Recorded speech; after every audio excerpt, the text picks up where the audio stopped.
Untamed is going to be untamed. It's going to be a little crazy. I want to talk to my people. I want to talk to my brothers and sisters. We can have grace and humility in how we interact with other people. Oh, hot dog, look at you. And nobody talked about what's really happening. And let's have conversations about what truth is.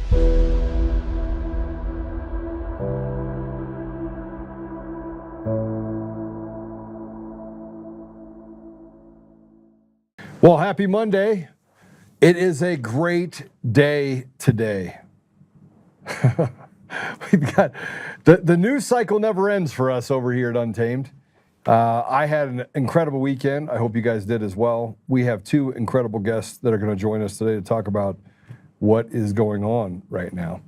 And I'm not going to waste a lot of time. We've been trying to make sure we could get some things worked out on making sure we can hear. So let me just tell you about our guests real quick, and then I'm gonna talk to you about an op. I'm gonna go back to 2020 for it, and then we'll bring the guests in. We have two guests today. We have Colonel Roxane Towner Watkins, a retired Air Force colonel with 30 years of service.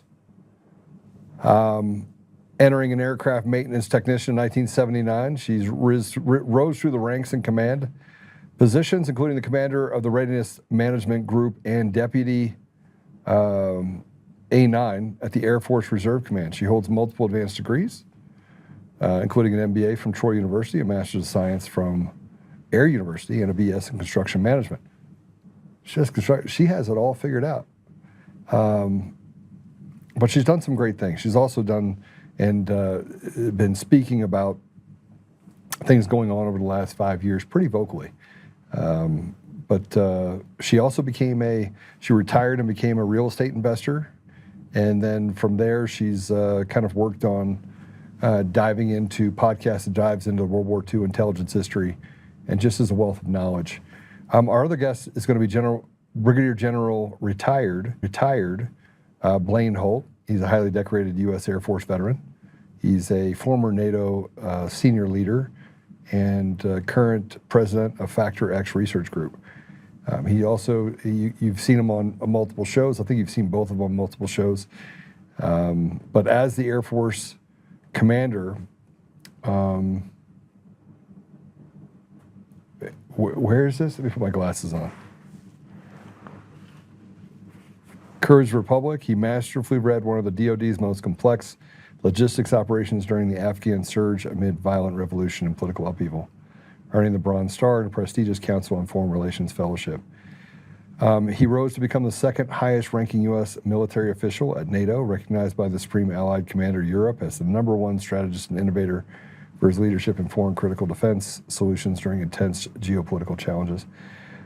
He doesn't know it, but I met him years ago when I was in D.C., working on things in the Middle East and Africa. I happened to meet him, I think, after a National Prayer Breakfast event in Washington, so I am familiar with him. But he also has entered the private sector and has done some pretty cool things, and again, a commentator on and speaker at Newsmax.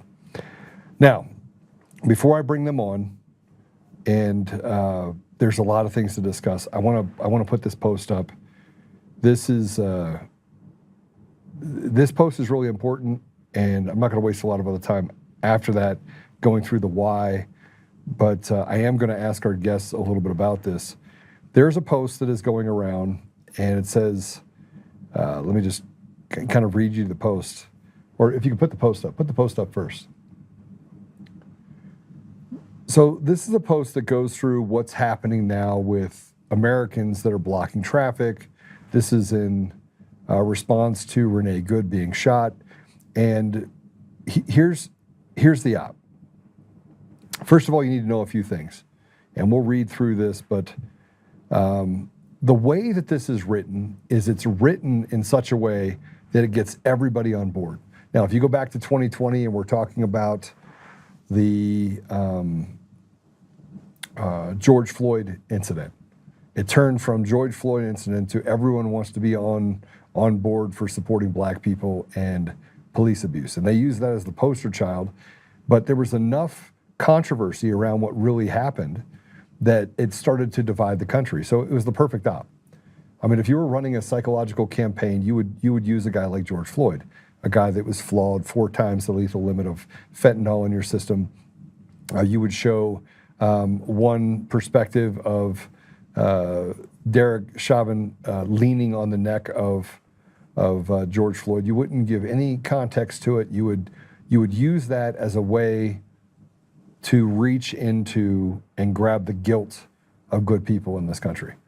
And you know what we've done with churches and things like that is we've done just that. Now, fast forward, we have the perfect storm. We have people that are Americans that are standing up for people in their community, when in actuality, that's not what it is. It's a lie. They created another narrative that said that Renee Good did not try to run over that officer, but he did. She did. And although it is unfortunate, although I don't like the outcome of it, the reality is still the same. She was given a lawful order, asked to step out of the car. She did not. She sped off. Her wheels spun. And had they not spun on the concrete or on the asphalt, she would have run over that officer. So I want to put all that aside for a second. I want to tell you where this originated from, because no one is talking about that. So this post, and I'll go back and read it after our guests are done. I've seen this post, but it's from Antifa and the PSL group who made it. Now it's hit the mainstream. So this is a post that was put up by the PSL, right, which is the Socialist and Liberation Group. Allow me to I want to be the arbiter of reality. This is what I said when I went through it. So you can just put my post up on top. It's an op. And you have to have beer goggles to think differently. I said, good people see things from the lens of what they would do to be a good person. Most people cannot fathom evil. You cannot fight evil with words. Not today, not ever. This represents the infiltration of the church and the idea that turn the other cheek is by some way the standard by which we should operate in life. This makes victims of our community and the reason that we have Satan clubs in our schools. The entire post makes good people feel guilty for having to create order. This is the same thing that caused parents to become convinced that a hard hand in disciplining your child would be counterproductive of the well-being of the child. It has allowed weakness to rule our society for criminals to be released onto the street. It has made gangs thrive and entitlement like the ones we see with the Somali gangs in Minnesota and all other 50 states to defraud the American people. This is the same thing they used when George Floyd when they convinced many Americans that black people were somehow not able to succeed and that police are brutalizing them around every corner. The statistic, the narrative that is not supported by any stretch of the imagination. This is a dangerous and irresponsible post with a picture meant to instill fear and guilt. If you think it's not, then you're not paying attention. This is an op. If you feel guilty or feel that what they are doing is not right, but do not stand up or even say a word when a child in your community was brutalized by some illegal, you are the problem. The selective compassion is exactly why our country is in the full state of disrepair and disregard for the laws of our nation. If Americans commit sedition, they are dealt with the same way as anyone else who chooses to put illegals ahead of the interests of the people who are in fact citizens. So here's the reality. We're going to create a narrative. You can see where the news is going right now with this, that somehow we should be standing up and that we have a national crisis when we're eliminating illegals. We know that it's just these radical Democrats that are having this conversation, because I just had a conversation with a couple Democrats in my office that came to visit me, business people. And I asked them a simple question. If you could eliminate all of the illegal criminal activity we have in our state and give those opportunities to people who are good people, would you? And they all said yes. Now, we have created a narrative that doesn't exist. They're not a boogeyman just going out there looking for every single person that's here illegally. That's not the case. If you commit a crime, you're expelled from this country the same way you are in any other country around the world. So we've got a serious problem in our country, because much like 2020, they are running an op, which proves to me 2 things. One, people are not well informed. Most people are not well informed. They want to be well intended. So they're willing to do something that feels good that doesn't necessarily do good. And the other of which is that we have 2 sides of our government, and right now they're at war internally. So we have 2 factions inside of our government. You have the work that President Trump is doing, and then you have people that are on our side, say they're on our side, that are basically betraying the very people that they say that they swore an oath to protect. So with that said, I've got plenty of questions for our guests. I'm not going to make them wait much longer or any longer. I want to bring him in and have a conversation. So, Colonel, General, welcome to the show. Great to be here. Good to have you. So let me start by asking the two of you this question. Iran, what do we make of it? General, go ahead. Sure, I'll lead us off. What you've got is what looks like now is far less than protest than it is a revolution in progress. When you take away water and food, you go to hyperinflation, then suddenly you've got nothing left to lose. And so you're going to go at the regime. Millions are now joining in that. The thing where it gets very interesting is the rhetoric and what I would just call the absolute false reporting around this. Yes, there are altercations between the IRGC police and the revolutionaries, but the numbers that are being reported are not substantiated. They're not, you can want there to be a 2,000 person massacre, but there may not be. And in fact, the president even said, if you start shooting up your people, I'm going to take action. But here this morning, what we have instead of that is Ambassador Huckabee saying we're not seeking regime change. The Ayatollah wants to talk. And yet the Iranian people may take things into their own hands and take their country back, and God wish them well for that. The other part that I would say is everybody in the mainstream press, Joe, makes it their supposition that it's somehow our responsibility to reinstall the Shah, the Shah's son, the Crown Prince Reza Pahlavi, whose father was impaneled by MI6 and arguably the CIA. What we have to do, and what I think the track that President Trump is following, is allow these nations to have self-determination. He didn't even engage in regime change in Venezuela. He just took the bad guy out, and we're working him right now. But you've got him caught in the middle of a crossfire between globalists and neocons, and then a ravenous group here that are ready to throw a rock at President Trump if he cures AIDS. So this is where the table is set.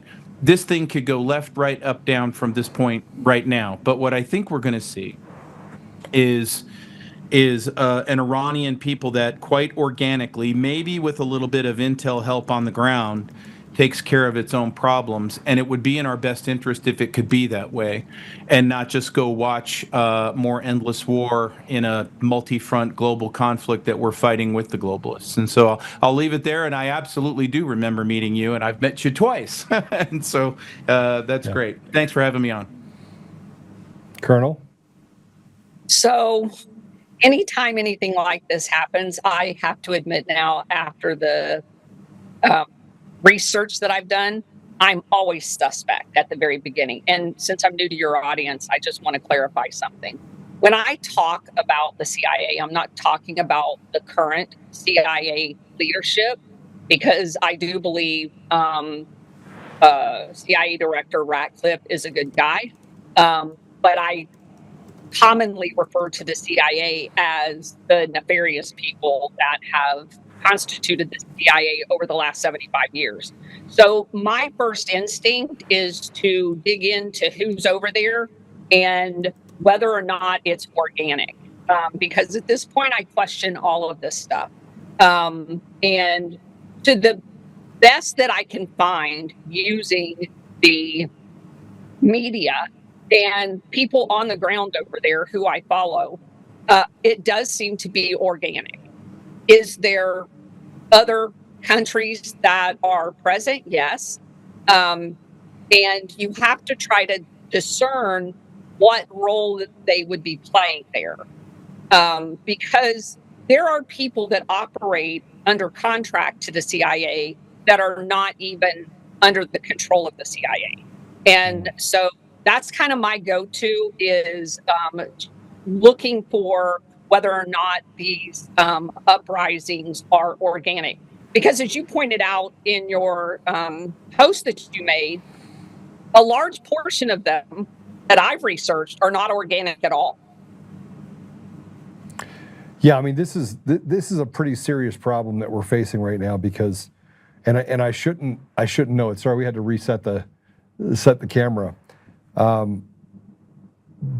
one of I mean, I just talked about a completely separate op. I mean, the op that I talked about had nothing to do with Iran. Now, you say that the CIA is good under Ratcliffe and that what he's doing is great. No. I didn't say the CIA was good. I said the leadership is good.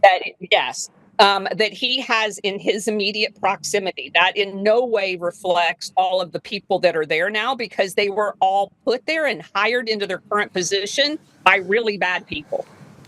Yeah, so I mean that just gets to the institutional rot that we face in any institution, and I want to come back to kind of the two things that you're talking about, like with thinking that it's organic. The problem with thinking that anything that's organic is that it smells eerily similar to what happened in 1979 when they had the coup in Iran. Matter of fact, if you were to go back and look at videos, and the first thing I did this morning when I woke up is I started digging in to what was being said in the media, what was being said in the United States, and I will tell you, and this is problematic for me, is the first thing that was said in the media was, this appears to be organic. This does not appear to be run by any sort of disclaimer. Yeah, this is not an MK Ultra project. No MK Mockingbird was used in this. Go back to your life, citizen. That's funny. That's kind of my research in looking at Operation Gladio and the instigation of regime changes and the destabilization. There's some well-known actors, and a lot of people think that the CIA, they're still under the illusion that the CIA doesn't operate inside of the United States, which is completely false. It's been proven throughout our history of the CIA that they do in fact operate here. They do look no further than the election systems. Oh yeah, no question. Yeah, they do it through their assets. And just to give you a picture of this, I would use the guy that we brought back that was a trained assassin from the CIA from Afghanistan. He's in Washington. He still has a handler. Whether or not he was getting paid, we don't know. And he shows up in Washington, D.C. and shoots two National Guard people. People need to understand the car bomb that was detonated in Washington, D.C., that killed Ambassador Lettier from Chile was done from people that were handled by the CIA. So there are operations done here. The destabilization of Trump's first term, 4 soft coups was orchestrated on Trump, and every single one of them has ties to the CIA. They killed JFK. People need to get out of the habit of thinking that destabilization in the United States is done by someone else. General? Yeah, I also think you do well when you get to the top of the rung and you look at it from the highest altitude. It's much easier if we take a look at it through the prism of we the people global edition versus they the globalists. And I mean City of London, the top wealth families, all these wealth family offices, they run the World Economic Forum, the UN, they love the idea of you eating crickets and depopulation. You can call them whatever you want. It doesn't really matter. But these are the two sides, and their henchmen have been co-opted cartels, not co-opted cartels, rather the dirty parts of rogue intelligence agencies. MI6 has their fingerprints on just about every damn thing you could find over the last 100 years. And honestly, the trouble is that we immediately focus on the micro, usually as to what's fed to us in the news, when what we should be doing is what President Trump is doing, which is looking at the entire board. And if you want to take a good example, I think one of the most significant things when you look back at this period of history, 10, 15 years from now, is going to be President Trump's war on the cartels. Because, and this is how I explain it, is if you took a Jenga tower, like that game Jenga, and you made that tower, and that tower represented all of the illicit activity on the planet. All of the human trafficking, the pedophilia Epstein crap, buying off of politicians at the local, state, federal levels and over and abroad, co-opting of currencies, theft, the illicit shadow private banking, the drugs, the narcotics, all of it. The cartels are the vascular system to all of that. So what's the president doing? The president is yanking on the bottom Jenga block. And they don't like, not only do they not like it, they're in a race to start World War III. They've tried in Europe, it hasn't worked yet. They've tried in the Middle East. This is why the president brilliantly flew the B-2s over Iran. Rather than give Netanyahu his unlimited war, he put a tourniquet on it and said, and that's why he used the word obliterated. I obliterated their nuclear capability, so it's done. Meaning he's cauterizing the wound or putting a tourniquet on the wound wherever they show up to create this. Why do they want to accelerate this right now?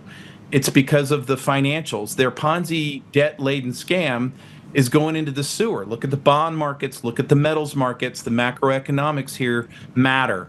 But they need a bag holder. They tried to make Putin the bag holder. They'd now like to make the Ayatollah the bag holder, or eventually Reza Pahlavi if they put him in there. Because the one thing that they've done throughout history is they play both sides. Would MI6 and the city of London back the Israelis and back the Iranians all at the same time through proxies and intermediaries and shell corps? Of course, been doing it forever. But now let's look at the golden giveaway that President Trump gave us, and that is the National Security Strategy and the Financial Stability Oversight Council document. The two together describe a world where we're going to have a multipolar world. You've heard Rubio talk about that many times. And it's going to be a world where, hey, look, this is our Western Hemisphere. This we shall defend. We're going to clean it up, and we're going to take undue influence out of it. We recognize that Russia and China also have equities here. We'll get that all sutured up. And we're not going to be sweethearts and allies. What we are is we're going to zone off and have sensible competition with each other. We'll probably have disagreements, but they're not going to be the types of disagreements that flirt with Oreshnik nuclear-tipped missiles cruising through the White House at Mach 10. So what the president is embarking on through those documents, and you're already seeing it play out in Venezuela, Iran, you're going to see it in Mexico damn soon, like hours. And that is we're going to not do this globalist game. We're not going to play the Bretton Woods game that the British got us to sign up for after World War II, or the nonsense that ended up being the central banking system in 1913 going forward. So you could actually, as a historian, you could make an argument the president is going to be responsible on the 250th birthday for actually ending the American Revolutionary War, because the cool part about alternative media and shows like yours is that the scales are falling off. Americans especially are starting to see the truth. When you see Europe become full-on dictatorial and communist, and that we have no business being in NATO, you start to question things. We've been questioning since COVID, but it's accelerating. Man, that's a lot. That's a lot to take in. It's a lot for me. Yeah, I need a glass of water. So Colonel, I want to get your thoughts on this, but I want to say this. I want to kind of bookend what you're saying, General, and that is, I broke bread with President al-Bashir of Sudan. I sat down. I broke bread with him. I will not, discuss what details and what I spoke with during the period of time that I was there. But it's during the time where they had the referendum vote and the split of Sudan from South Sudan. And the rhetoric and the influence by the CIA in that environment was evident. And I could talk about the other countries that I was involved in as well. And it was never the respect of the sovereignty of any of those nations. It's the CIA was looking for ways that they could create, power and money, and they could combine those two things. And they always did it through a proxy. Now, whether we're talking about proxy of Europe or the Mossad or Israel and the I'm glad you brought up the neocons, because it's really hard to ignore the fact that we have factions and groups of people that are hiding behind other good people. And I will say, You have Jewish people that are hiding behind Jews and saying anti-Semitic, when in actuality it has nothing to do with anti-Semitism. It's right in front of us. We can see it. So, but I remember the conversations that I would have with this world leader, and he would say things to me, and I would be like, and I would look over at Mark, and I'm like, Mark, if this is true, then we need to go check it out. We got to go look up and we got to go to Darfur. We got to go look and see if there's actually genocide and ethnic cleansing. And every time I turned over a rock, there was another CIA clam that just popped out, right? And it became debilitating because then I never knew what was or wasn't unless I touched it, smelled it. And even then, I had to make sure I stuck around a little while to make sure it wasn't just propped up. Now you know why I made the comment about Iran. Because I've spent the last several years picking up all of those rocks all over the world. I've went all around the world, and I've looked at everything since post-World War II, and every single thing that, and again, you mentioned, I have a lot of degrees. I've taken a lot of history. I've read a lot of books, but it was always approved reading via the Air Force. You know, here's our chief top books we want you to read. And it really turned into almost like an indoctrination. This is our history, and you need to accept it as that. Don't look any further. And what you find is when you go back and you start reading, now that we have translatable internet connections and search engines, you can go back and actually read what was happening and what was being said in those countries. And you find out that basically our entire history of what we thought was going on is in fact not true. And I love what the general said about the cutting off the support mechanisms, because and I refer to this entity that controls all of this, the international syndicate, because it's a crime syndicate. And you mentioned Sudan. What I have come to realize is this syndicate decides where the resources are that they want to control. And the intelligence agencies work as a collective. It's not like you only ever find the CIA. You don't. As the general pointed out, you'll find MI6. Sometimes you'll find Mossad. Sometimes you'll find the Korean CIA. Sometimes you find in the previous operations, the German BND, which, by the way, was ran by a Nazi, Reinhard Gehlen, which is just mind-blowing. But they work collectively together in order to deliver the resources. And they do it by destabilizing the country, generally installing a military dictator, at least somebody that they control, under the guise of restoring democracy. They've never left a democracy yet. And, you know, there's 75 years of track record there that I can just recall off the top of my head, country by country, where this has been done.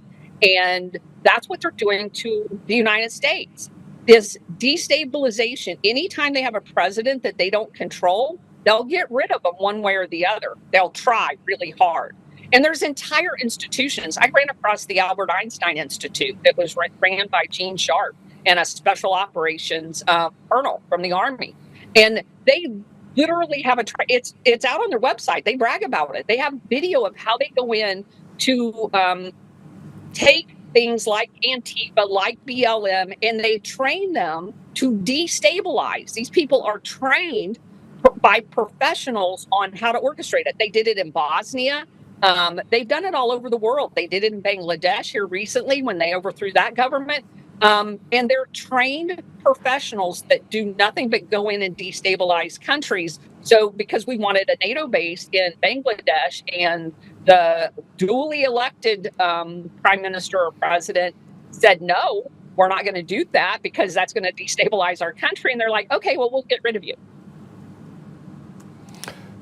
So, General, what's you know, it's hard to disagree with anything you guys are saying, but I mean, I got to tell you, I go back to 2011, 2010, and I remember telling someone, if you want to find the CIA, it's under USAID. I was on a British show, a BBC show, in 2010. It was actually the opposite. I'm sorry? It's actually the opposite. USAID serves as a front for the CIA. Yeah. So, but I was there Like I was in Yeah. Kenya in 2008 when they had the power sharing agreement between Odinga and Kibaki, and I remember going through and I went to Somalia, and then I went to Uganda, and then I was in Libya, and so you'd have these conversations. People were like, "Where's your passport?" And I was like, "It's right here." And they're like, "Yep, that's mine." And they would take it, and they did. We need to take you in there, but we're not going to let you take your passport. One, they find out you're an American, you're dead. Two, we don't need you any signs that you've been in that country. And I'm thinking to myself, I never worked for the government. I never worked for any of these guys. I was there to help people, and it felt just dirty. But I remember being on this show about Jeffrey Sachs and the Millennium Project, and I was like, that guy is CIA. This is in 2009, 2010, right? And now he was an expert on how to save and get rid of poverty all over Africa. That didn't work. It never works, by the way. And then they just whitewash the internet, take it all off, and like, I didn't do that. What are you talking about? That was just a report I did. Anyway, so you get this thing that happens, and then all of a sudden, years later, it comes out, and now he's an expert in foreign policy and is on every show and is having meetings with Tucker Carlson. I'm like, make it make sense to me. And then we finally figure it out. How was I the smartest guy in the room back in 2010? How? General? Look, that's a golden period of time. That's when I was in Kyrgyzstan. And I have a prime example of this. I was the naive Iron Colonel who went in there to save the base. My base was the world's largest bed and breakfast at Manas. We were serving up 15,000 meals during the surge.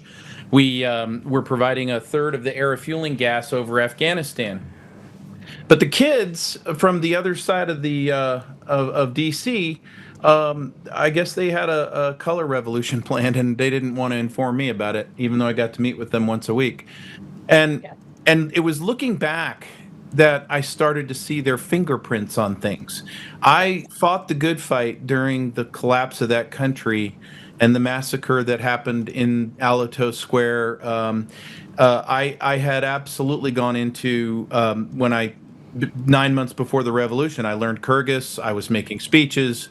I got our folks out there. We were not contracting humanitarian affairs. We just did them ourselves as airmen, and it pissed off just about everybody because we were not talking to government officials anymore. We knew it was a cooked regime that was evil. So it was ugly American time. We had to kind of change the deal. And I started investing in women's programs, entrepreneurship, anything that would piss off the enemy in the South, which were incarnations of the Taliban.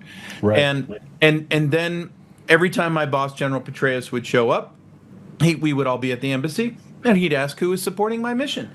And one of the USAID director said, well, we don't really have anything to do together. And it was amazing to me because I just thought she didn't like us or didn't like military, and nothing could have been further from the truth. Where I started to get a little suspicious is when my civil engineers, which were kicking ass all over the country, they went into Bishkek, taught them how to build high-speed internet and get it to us. We created a mess of jobs, and it was pissing off State Department and CIA something fierce. I just didn't know that I was pissing them off. So here we get to this love affair with the country. I'm now doing live Kyrgyz TV that's broadcast into Moscow living rooms with my blues on. And, everybody's like, holy shit, this is the transit center director. This is the guy. And it's like, wow, we're changing our fortunes here. Petraeus is happy as he could possibly be. And then I go to the USAID director and I go, hey, we just found out in the southern part of the country that all your USAID water projects are toast. They're broken. Oh, happy day. I'm going to save you. I'm going to run my engineers down there, and we're going to fix all these things and get them water. And the thing is, well, if, now I know what they were thinking, which is if you do that, then we won't have pissed off villagers. Yeah. And how are we going to get this revolution going if you do stuff like that? So she got mad and she said, we're not going to let you do that. And I just never, I reported it back up the chain, and everybody patted me on the head, go be a good colonel. And then all hell breaks loose. 71 are killed, gunfire on my wing. Bakiev flees the country. And then the Russians, air quotes, because it wasn't the Russians, start to choke me off from my own gas because they want to get rid of the base. So what was Langley doing? They were threatening my mission. They were threatening the Afghanistan mission because of the logistics, and they were threatening our friends in Kyrgyzstan. And all the while, I'm not. I thought I was fighting the damn Russians and the Chinese in Kyrgyzstan. It turns out I was fighting my own tribes just across the Beltway. Yes. And it would take years later. They sent me to be, I guess, properly educated at the Council on Foreign Relations afterwards. That only made things worse because now I'm working with the most evil people on the planet, and I could tell. And then, I grow up from there and go into other things. But it's really in hindsight now that we can see the world for what it is. And it was really after I got off of active duty because my bubble popping moment was that I didn't have a front row seat, but I had a second row seat to Benghazi. I was a logistics director at UCOM. And that's where silently in my own brain, I wanted to end my military career because I saw things at the highest levels that I was like, okay, I'm not consistent with my oath. I'm going to have to find an exit here. But it's when you get out, then you start to put it all back together again. And you're like, wait a minute, hold up. And then when we recently found that Doge stuff on USAID, I'm like, okay, I think I have the right pieces in the puzzle box here. It was Colonel Mustard with the pipe wrench in the conservatory. I got the whole thing now. Thanks, guys. That's where we're at. Well, Colonel, I'll let you kind of add to this, but before you do, General, do you know General Gratian, Scott Gratian? I haven't met him. So he was a special envoy to Sudan. And he started out, he was appointed under, I can't remember if it was 2008. He became a special envoy to Sudan. And I remember when he was coming in, we would provide these reports about what was really happening. And so as soon as he kind of figured it out, kind of like you figured it out, right? He was on the outs, like, get him out of here. Right? Oh, yeah. And it was... Well, let me ask you this. Do you think that they let officers only stay in assignments for 2 to 3 years because they're so interested in our professional development and that everybody could potentially become a 4-star general? Or is it that really smart minds, if they get to stick around for 7 to 8 years, might figure out that they're in a casino and that there's actually gambling going on here? I would argue that, especially at the general officer level, that if you let a few generals, like if you had left me at UCOM as the logistics director for, I don't know, 5 years, I'd have had this NATO shit down to a science. It would have been, okay, I get where this is going. We are at the tail end of trillions of dollars of corruption, and somebody's going to have to do something about that evil club there in Davos. That's where that was going to end up going. But what they do is they're like, okay, well, we got to get you this experience so we can consider you for bigger and better. Well, eventually bigger and better is do whatever the hell you're told and you'll get your board assignment at Billy's defense company and you'll make 400 large for 3 meetings. And that ought to be done away with too.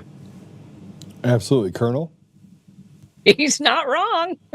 I mean, and look, I didn't have a seat at the table on the government side. I never worked for the government.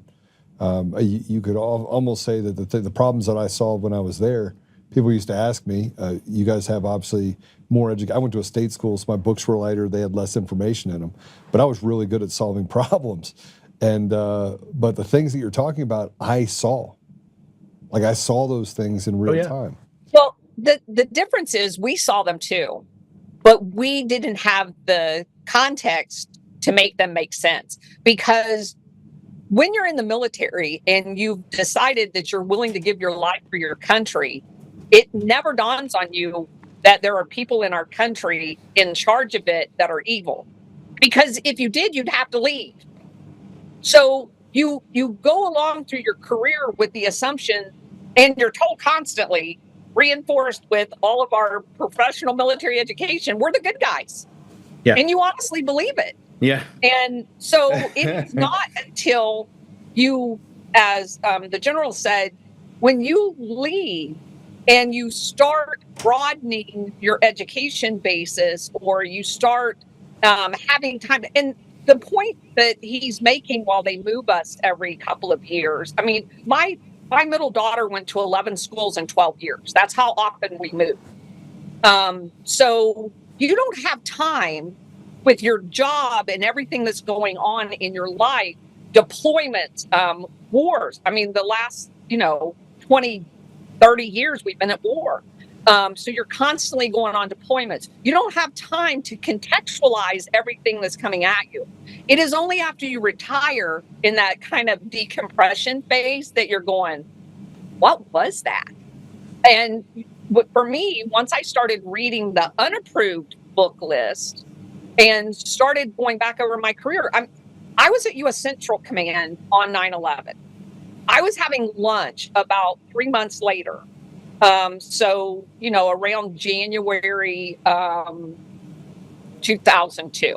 And I had a lot of friends in the intelligence area of J2, of CENTCOM. And they were just talking about, most of the time, because I was not intel, I just didn't have a whole lot to say when we were together.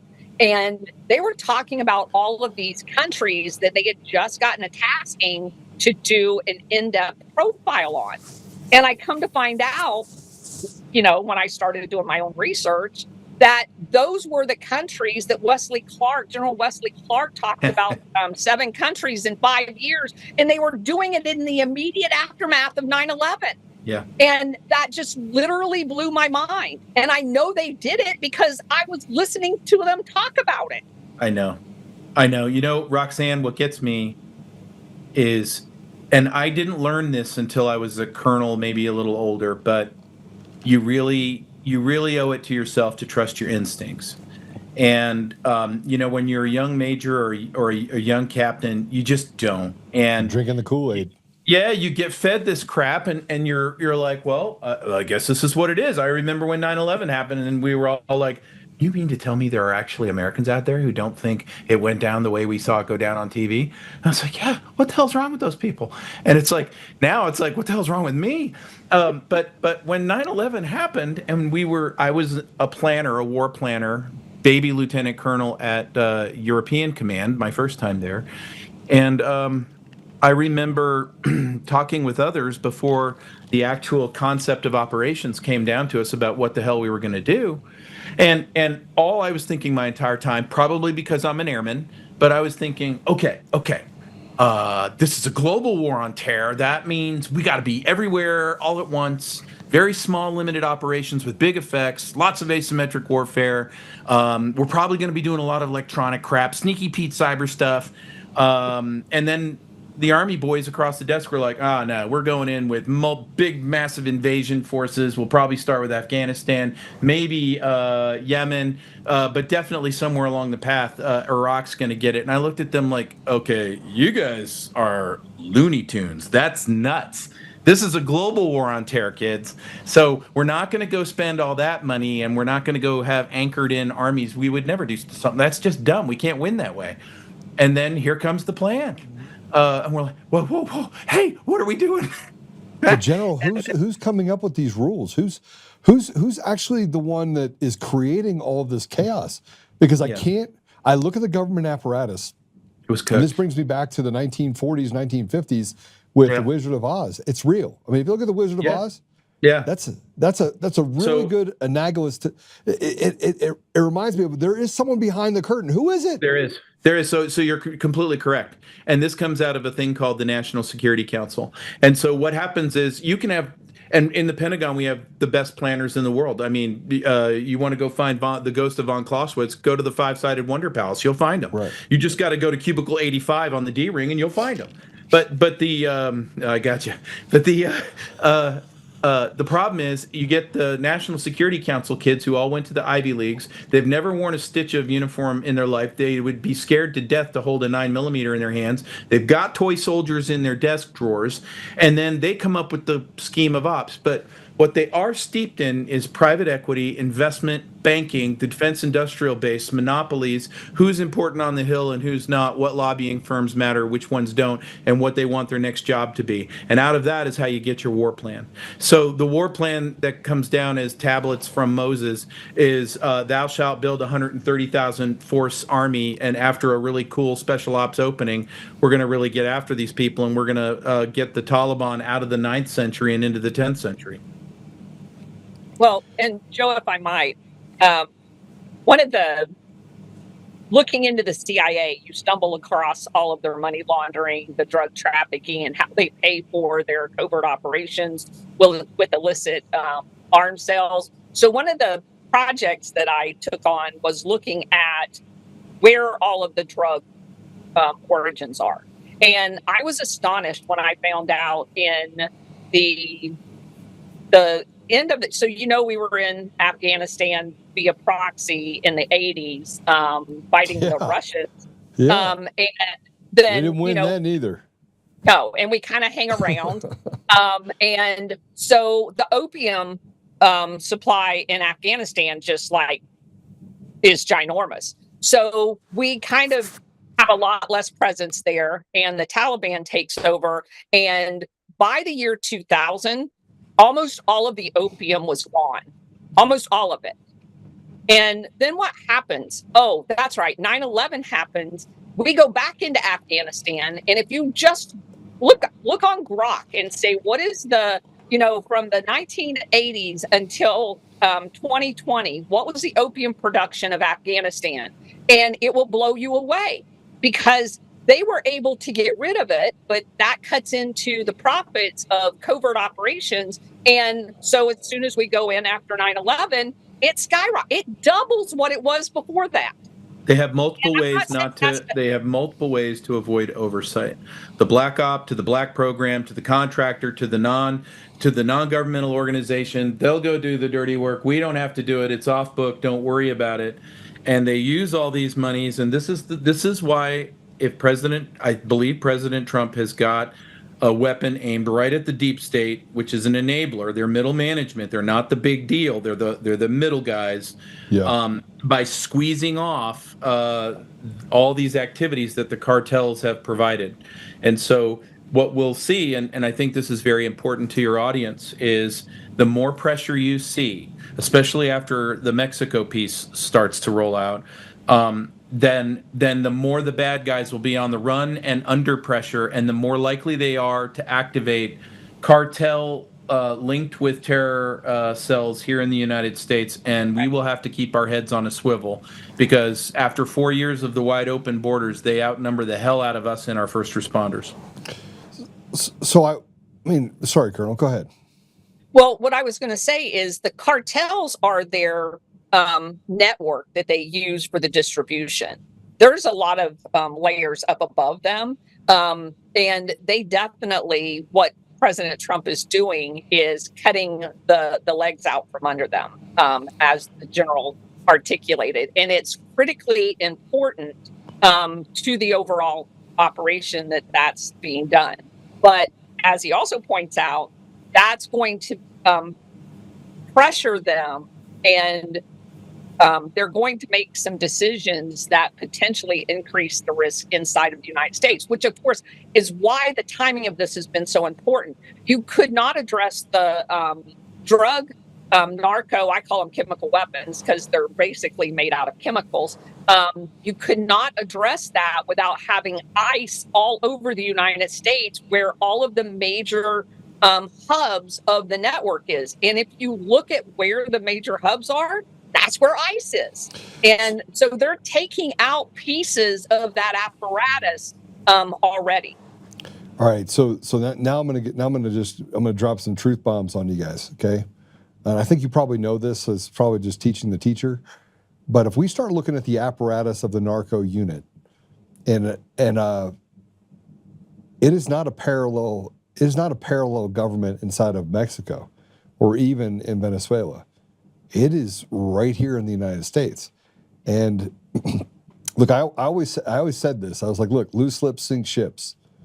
And I personally have never done drugs, but at 16 I sold them, and I got to see the apparatus from the inside there. Sold them meaning I was a mule, and so people liked me because I kept my mouth shut.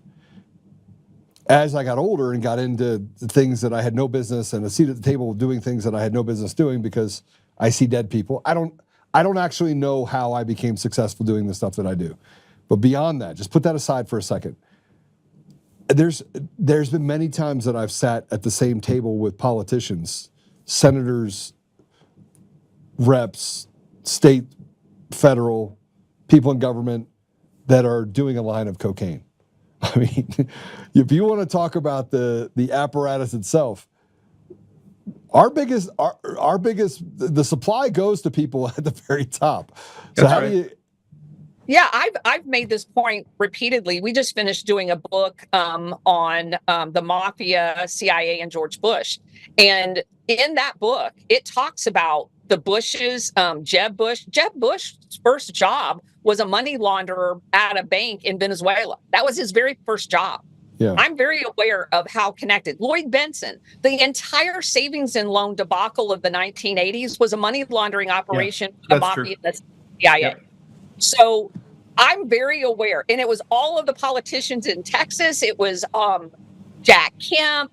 There's so many politicians that are involved in this. Orrin Hatch is mentioned in there. So I'm very aware that the controllers and this international syndicate that I talk about, prior to President Trump, the only drug cartels that were ever taken out were competitors that were doing shit that the CIA didn't like. That's it. That was our war on drugs. So this becomes a much more complicated deal because if you go back to the Kennedy era, that's why Kennedy got assassinated. Exactly. Well, So- there's a big Israel piece in there as well. All right. Well, General, please tell us, because I think I know where you're going with this, and I agree with you 1,000%, but you have more knowledge on this. So whenever somebody says, well, what about this intelligence agency, the CIA, or what about Mossad, or what about MI6? My question, I always answer with a question and say, really, which one do you mean? Do you mean the good people that are there serving their country and trying to be good intel officers and operatives? Or do you mean the deep state, of which the deep state was hatched many years ago? You could argue that it really came into its being in the early 50s. But when you get to the Alan Dulleses of the world, the guys who Alan Dulles is just an absolute psychopath. And as the founder of the CIA, he had little or to no use for the Constitution. And they had a marvelous time as long as the presidents would play ball for them. Eisenhower warned us about this as best he could from his podium at his farewell address.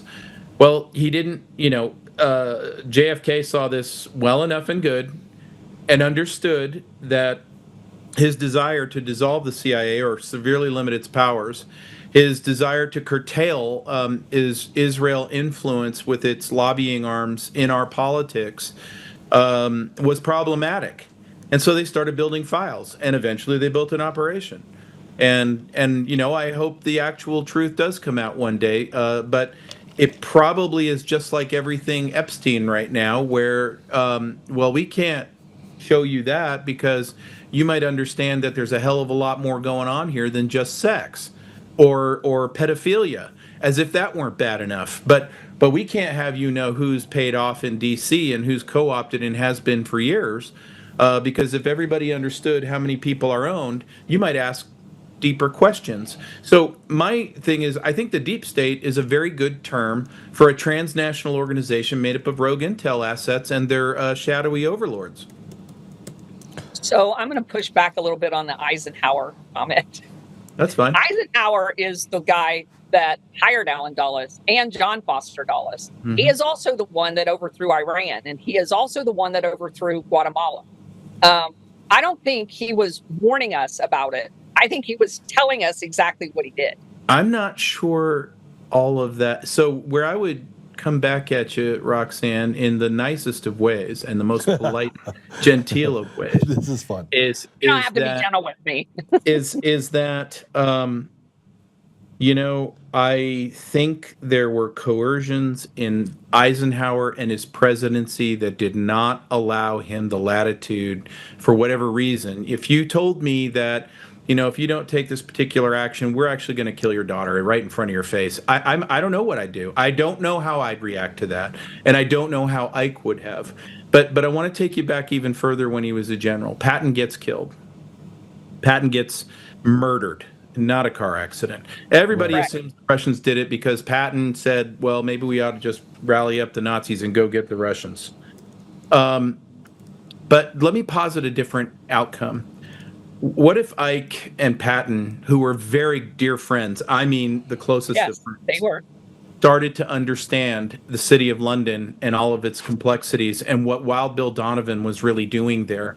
And what if they understood the nature of Paul Nitz, and I know this firsthand, from, well, at least from his daughter. I used to be friends with George Kennan's daughter, Grace Warnicki Kennan. They perverted everything he said in the long telegram. It's not what he meant. And Eisenhower presided over all that, watched it, and yet he comes up with that farewell address. And then not soon thereafter, JFK, who actually had a pretty good handover, doesn't make it very far into his presidency. I'm just telling you that I wouldn't necessarily tag Eisenhower with stuff. You might say he could have been exploited or extorted. So General Eisenhower, during World War II, oversaw and knew about Operation Sunrise, which was the agreement of General Wolfe, Allen Dulles, and his logistician, Major General Lyman Lemonsker, that they were going to flatline the generals out of Nazi. And that was a direct violation of what General Roosevelt said that he wanted to have done, because he wanted them all to have accountability. Mm-hmm. So there were other things about General Eisenhower, and he was in meetings that had to do with setting up, while he was SACURE, of the stay-behind units that created Operation Gladio. I mean, he oversaw that. Yep. So I think the difference is you're saying he's a complicit player and his heart's in it, and I'm saying I'm not certain that that's true. He's a complicit player, whether his heart was in it or not. Yeah. So I actually like that. I do. He was a commander. Yeah. So people are complicated when it comes to leadership. And I know I am. Yeah. Well, I mean, you go back to people that did things early on in their career, and as they got further on, you just talked about it before, you're in the middle of it, you don't know what you're doing, you're still, I mean, you find yourself in a place where people are asking you to do things, and then years later you figure out why it contributed to things that you wouldn't want to be a part of if you knew ahead of time, right? Right. And in part, that's why I brought up Scott Gration, General Gration, is because he went through that same deal, but he was very polished, very good at listening, and very good at then instituting, or, you know, we call it war rooming or playing chess after the fact. So I've done a lot of research and I've read a lot of books about Eisenhower, and very complicated man, frankly. Yeah, absolutely. But you know, if you look at the fruit of his labor during his life, you know, he got in trouble several times for going against the grain of what you would consider the deep state, if that's what it was back then. So there's things that are antithetical to, I think, him being a bad guy, but there's other things, the decisions he made, that makes him complicit in some of the bad things that happen. So it's enough to give us bipolar disorder, which is why I always say left or right. You gotta be really careful, because I know people when they do ops, I can identify it pretty quickly. But I've been wrong. But I'm not, and I want to make sure everybody understands this. I'm not judging him. I don't know where his heart was. I want real history. I want to know what really happened and the facts. It's just like when people talk about Ronald Reagan being our best president, and then you bring up the fact that, you know, Iran-Contra happened, and they start, you can see their brains. Yeah. I mean, he gave Big Pharma the liability waivers for vaccines, and their head just starts exploding. And I'm sorry if facts hurt your feelings, but I don't care. Nah, you don't hurt my feelings. Come on. I don't even disagree with you. I didn't have a seat at some of those tables. Now, my feelings are hurt. Actually, I have one feeling, and it is hurt now. So if I can bring this up, I have dogs, and two of my dogs, one is named Reagan, and the other one is named Ollie. I have a whole show on Oliver North. Are you kidding me? So I actually like Oliver North. So. Yeah, so I have a dog named Reagan for Ronald Reagan, and I have a dog named Ollie for Oliver North. And so I've studied the Iran-Contra deal, and I've studied Oliver North, and This is where you guys start throwing rocks at me. No, but I will say in the Reagan case, and it's something that I think President Trump's got to be very mindful of. Anything done in your administration, ultimately from a historical perspective, will be on your tab.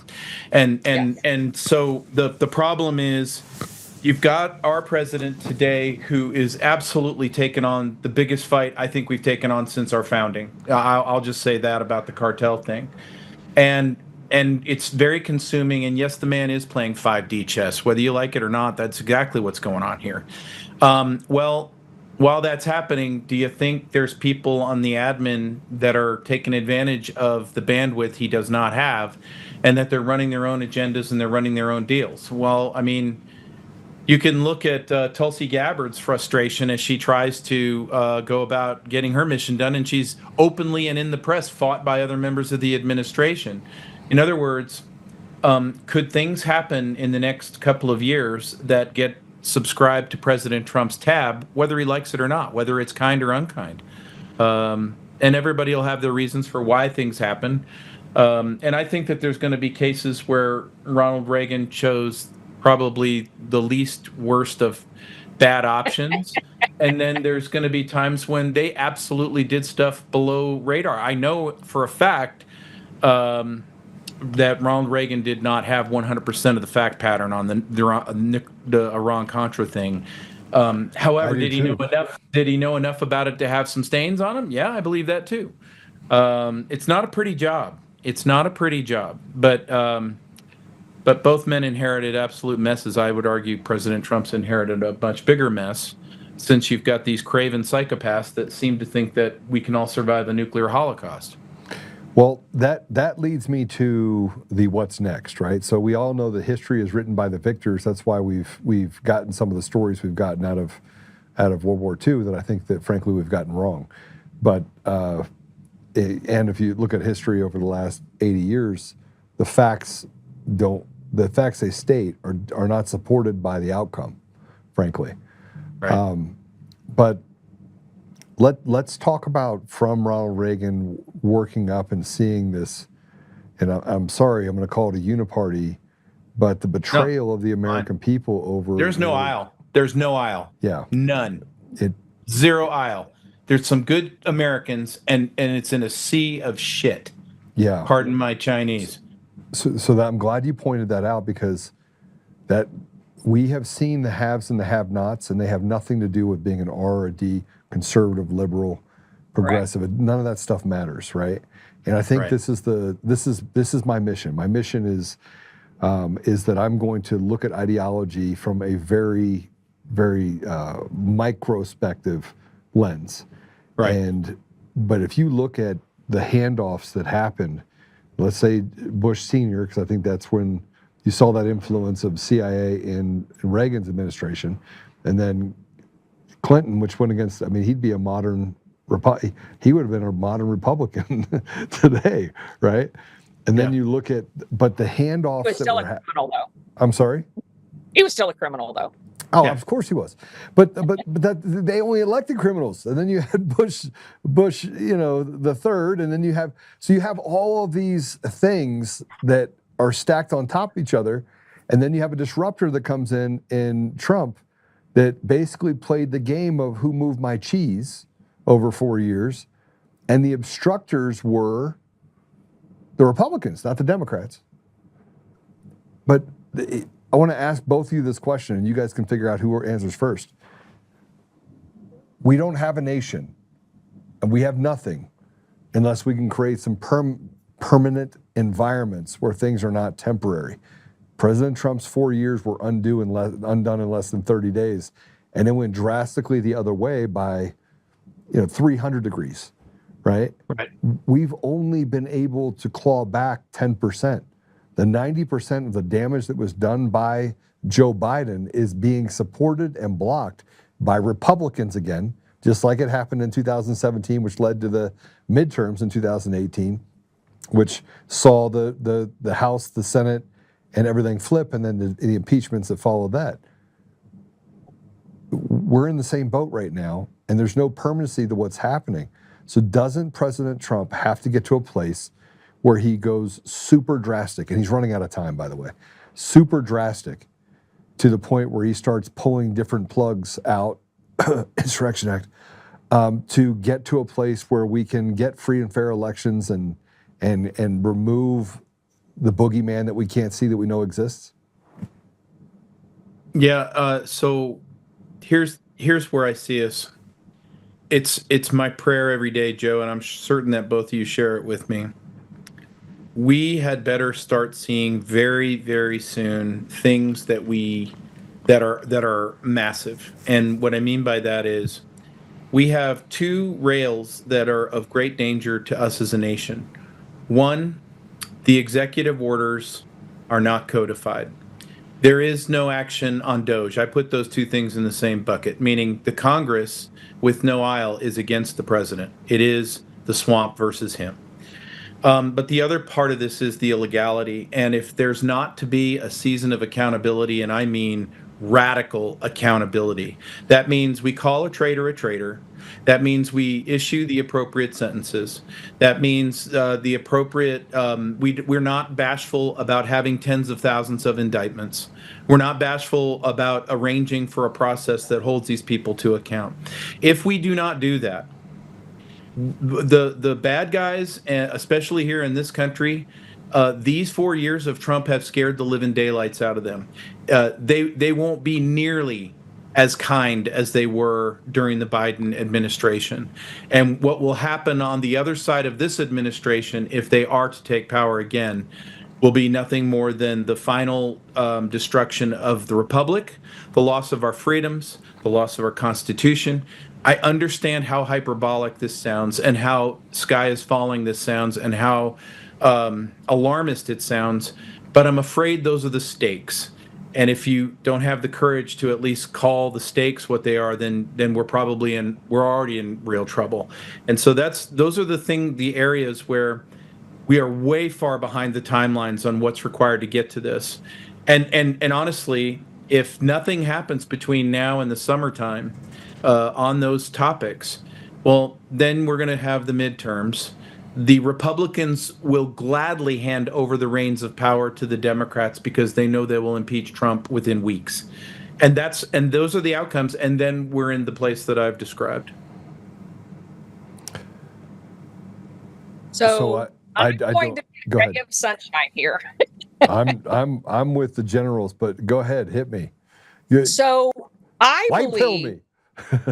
I believe that during Trump's first administration, that the mapping of all of these networks occurred. If you look at what he did in the first 30 days of the second term, I mean, he went boom, USAID, boom, let's take this out, let's take this out. There was so much happening, and there's been so much happening. And we talked about him pulling out all of the bottom pins of the Jenga tower.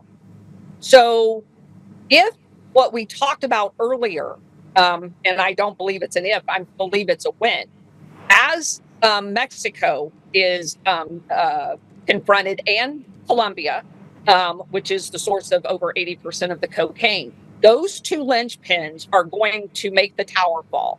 You're going to see some immediate response from cells in the United States. It's at that point that I believe the Insurrection Act will occur, because the foundation is being laid for it right now. You have totally out of control people in America. We have way too many illegals, and I think then it's all bets are off. And that's the way I see it happening. And I agree. It's just got to happen. I mean, yes, that's I my agree. hope. That's my hope. We got to see it go. But we already see all of the The beginnings. setup's looking encouraging. Yes, yeah. All right, so I'm gonna tell you guys, I put up a post. I'm seeing if I can find it really quick, because it caused a bit of it caused a lot of problems. Let me see if I can find it. There it is. Okay. And I'm glad that we're having this conversation, because on last week. So last week, well, let's go back to December. In December, I was told at the end of December that we're going to war. I came on the show and I was like, listen, there's been some signaling that happened that says we're going to war. You had something that Elon said to somebody else. Somebody called me and said, Joe, you have no idea what's about to happen, but you're going to be happy. And I was like, oh, okay, great. That's awesome. So I came on here and I'd relate it because I said, I said, what can I say? Because I do believe loose lips sink ships. I think we have a responsibility not to do anything that Agreed. Yeah, could be harmful, that's true. right? Yeah. And so I said on this show that we're going to war and that we need to prepare for it. Now, nobody saw us reaching into a sovereign nation and plucking out the leader while eating Skittles. And I have to tell you, that's in essence what happened. And then we said, oh, by the way, we're taking your $20 trillion in oil, right? And everybody said that's not war. I'm like, okay, maybe it's not war, but it certainly isn't tea and crumpets. We can agree to that, right? It's war-ish. Yeah, it's war-ish. It's war-ish. Yeah. You say what you want. That's pretty drastic. It's an operation. I mean, 2 weeks before that happened, Xi Jinping and Putin were both in Venezuela. So I think it's pretty gangster to walk in there and be like, gotcha, now what? Yeah, well, they cut a deal. I believe there's some communications with Moscow and Beijing before the whole thing went. Well, if you go back in time, Rick Grinnell was over there right after Trump came in. There's all kinds of communication that has indicated that there was communication and that they were going to implement basically a continuity of government in Venezuela and tag. All right, Maduro. so let me just tell my theory because I think it's tied. And I got a phone call from the same person who said this to me, and I put this post up on Saturday. Now I got a phone call on Saturday that said, Joe, this is at 12 o'clock. Same source that told me we would be going to war just a week before 47 plucked Maduro out of his nation just told me this. The next 2 weeks will bring indictments and arrests for former Dominion voting systems employees and state and federal sitting and former representative leadership across the nation. I pray that God protects those seeking to free the people from the state-by-state treason which has occurred. This means no machines, no mail-in ballots, in-person voting with an ID, and the undoing of the massive amount of fraud, grift, and theft against the American people, quote unquote, let my people go.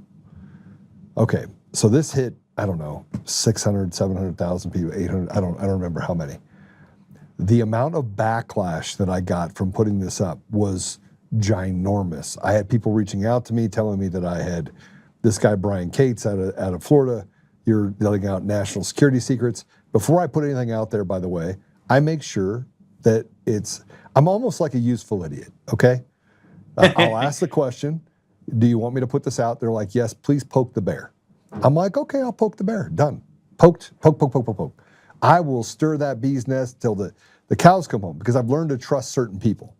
Sure. Now, with that said, what do you think the possibilities are of something like this happening over the next couple of weeks?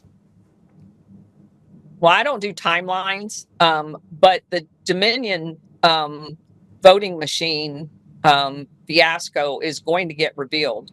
And it's most likely that Maduro is going to be the one that does it.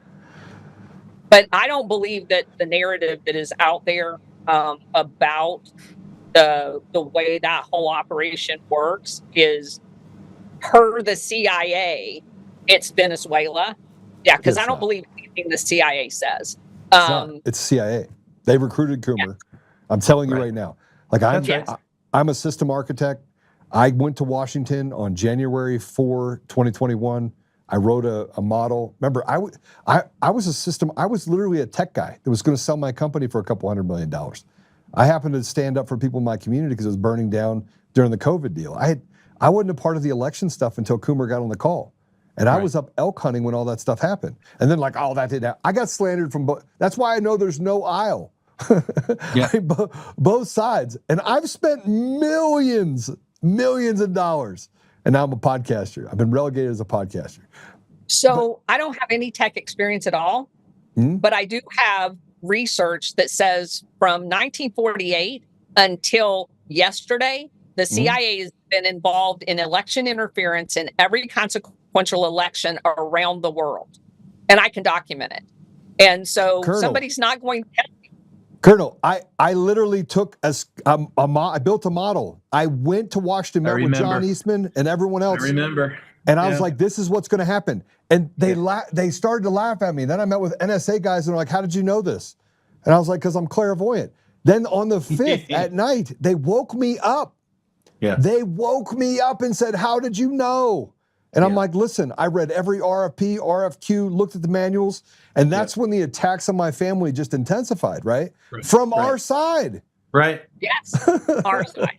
Well, they're all making money. They're all making bank, or they're all co-opted. It's one or the other. But how did I know? How did I know how they were going to affect the Senate runoff race? Why did I predict it with such precision? And then why am I nuclear after that? I mean, everyone's like, how did he know?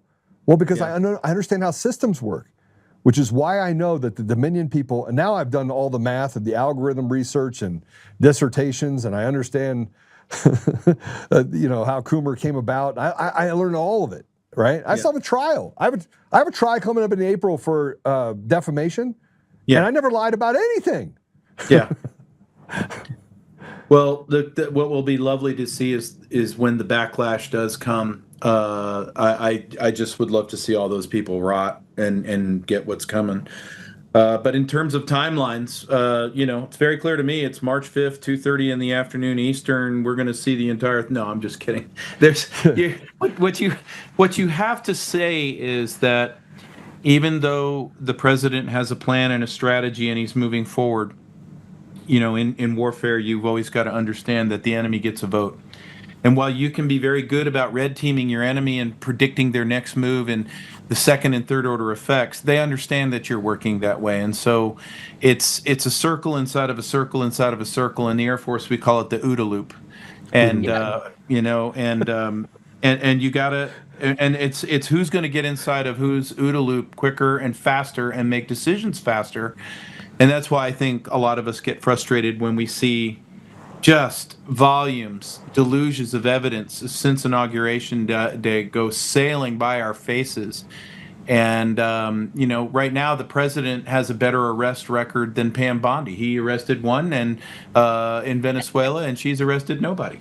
So this is where we're at. We want to see it go.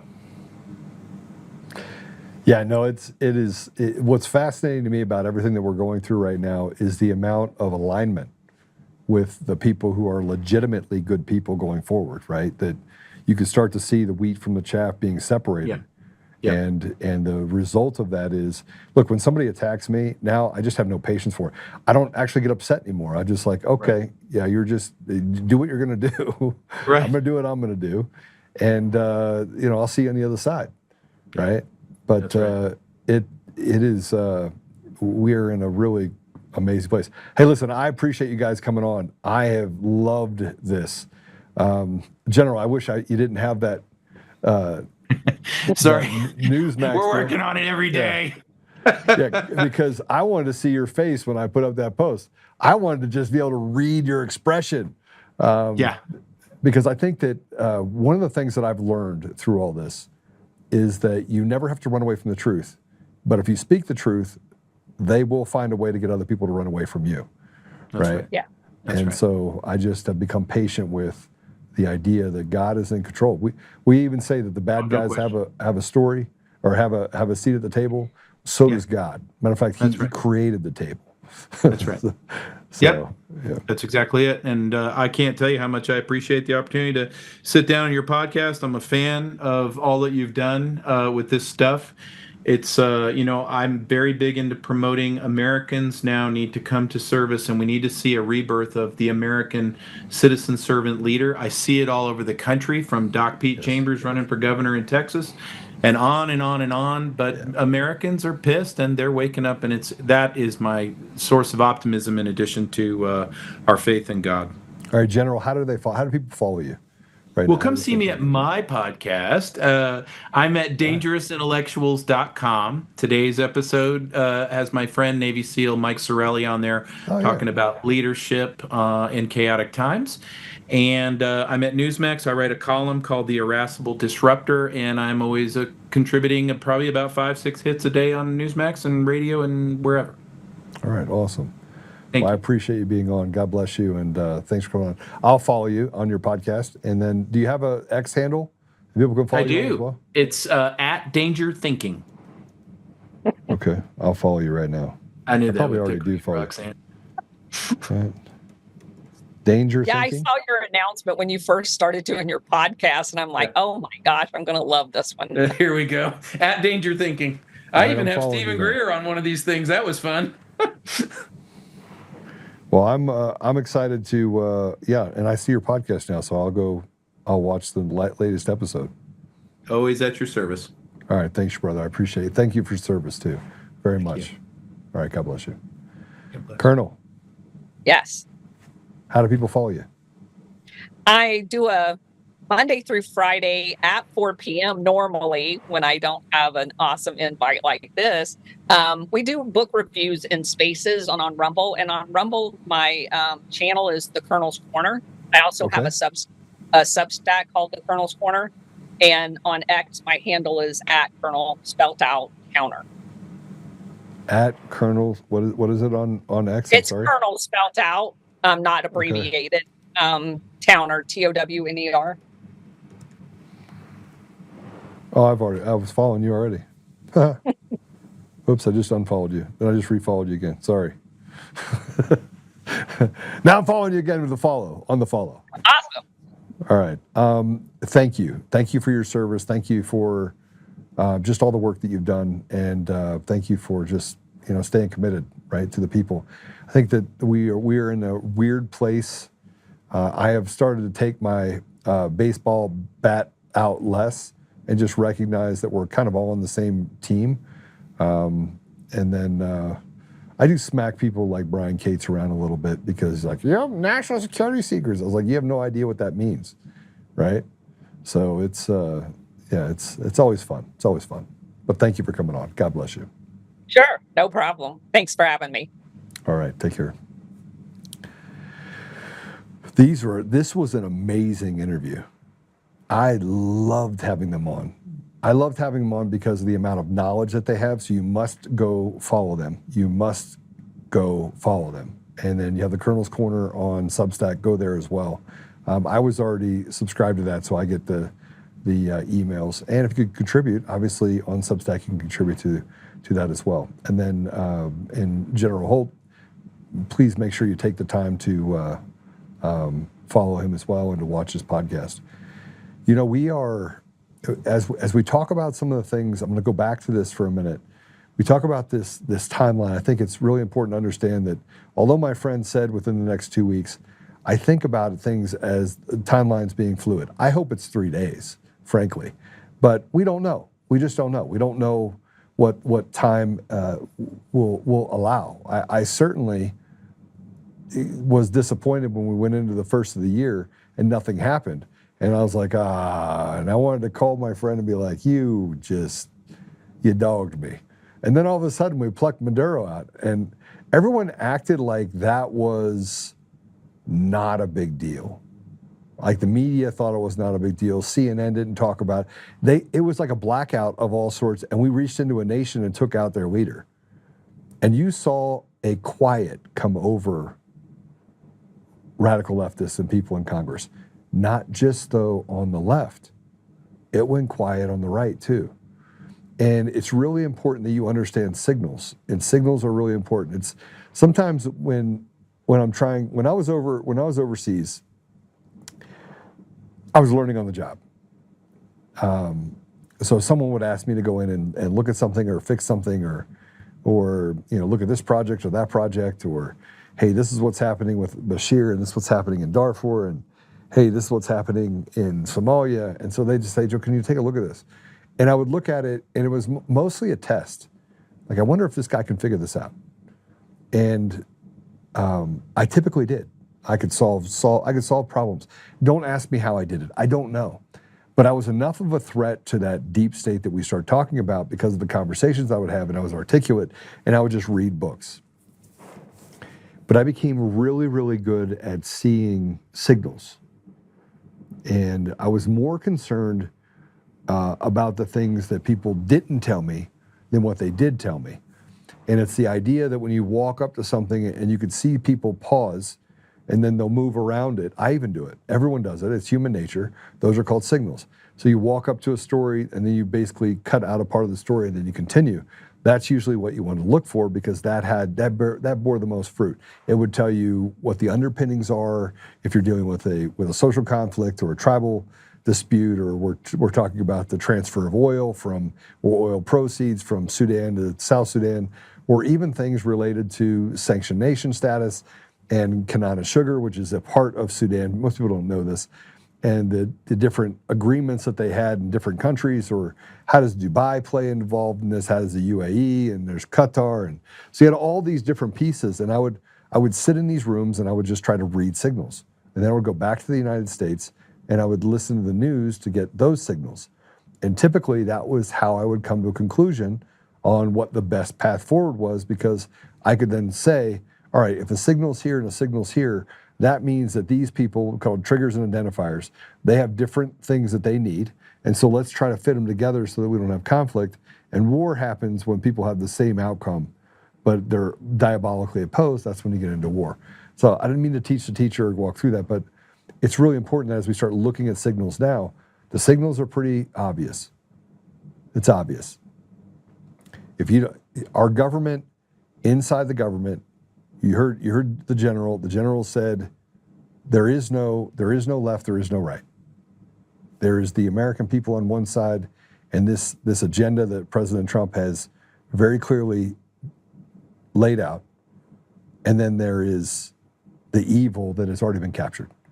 The people that think that, hey, listen, I can make these decisions and I can affect it, and when the world goes to hell in a handbasket, I'll be protected because I'm a part of that establishment. Well, that's not true. That's not true. There is no protection for them. And they're part of what I call the really bad people group. So when General Holt said it, and even when Colonel Townsend said it, when they're talking about these things, they are literally sending us signals that, hey, look, I spent 20 years, I spent 30 years. Here's what I did on the outside. I can see it. They're clearly talking about what they know is going to happen next because they can see the chess pieces, and that's where we're at right now. Now let's talk about Towner. Sorry, Colonel Towner. I should have gotten that right. This post that I'm going to put this up, that I put up earlier with them. Let's put it up again real quick. I put up this post on Saturday at 10 o'clock. People grabbed onto it and said, all right, let's go. And everybody's like, I can't believe you put it in cap locks. The op against me it happened quickly. Now you had the people that don't believe it, and frankly, don't believe it. I mean, this is the same. I said the same source that told me this. And, I have a stake in this. I mean, I have a vested interest in this being true. just so you know. Seeing the get rid of the machines and the mail-in ballots, it's the final piece of, I've stayed focused on this for 5 years. I know how to solve a problem. If you put a problem in front of me, I will solve that son of a bitch. I promise you, right? And so I have a vested interest in this.